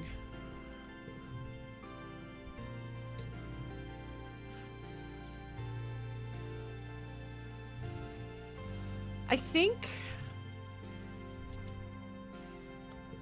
that was exciting. We did it. We survived another year of Exocolonist. See if we can do... Because that was a low-key year. I added some excitement, but yeah. We'll see what happens. I'll have to decide for myself what I think Solana is going to do next time based on how things went this time. Yes, currently more Ayuden on Thursday, and we should be good. I should be fine on that front, so... Thank you all for tuning in. For the new folks, if you stuck around, thank you so much. I appreciate you being here. Please feel free to join our Discord if you want to. You can follow me on social media if you want to see what I'm up to. I've not been very good about posting on social media ever since Twitter basically died.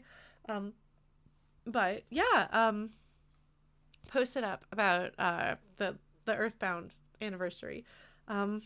But yeah, this has been fun. I'm going to try really hard to post. I might just dump a bunch of videos, or I might do them in chunks on YouTube to help you catch up with your exocolonist goodness. But yeah, let's see. Is there anything else I want to say? I don't think so. Thank you for your patience since I have been in and out and in and out. We should be good for the next few weeks at least, and I'm going to try to make it so that we can be good without interruptions for the next few months. But I don't always get a say in that. So yeah, take care. Good night, and I will see you later. Bye!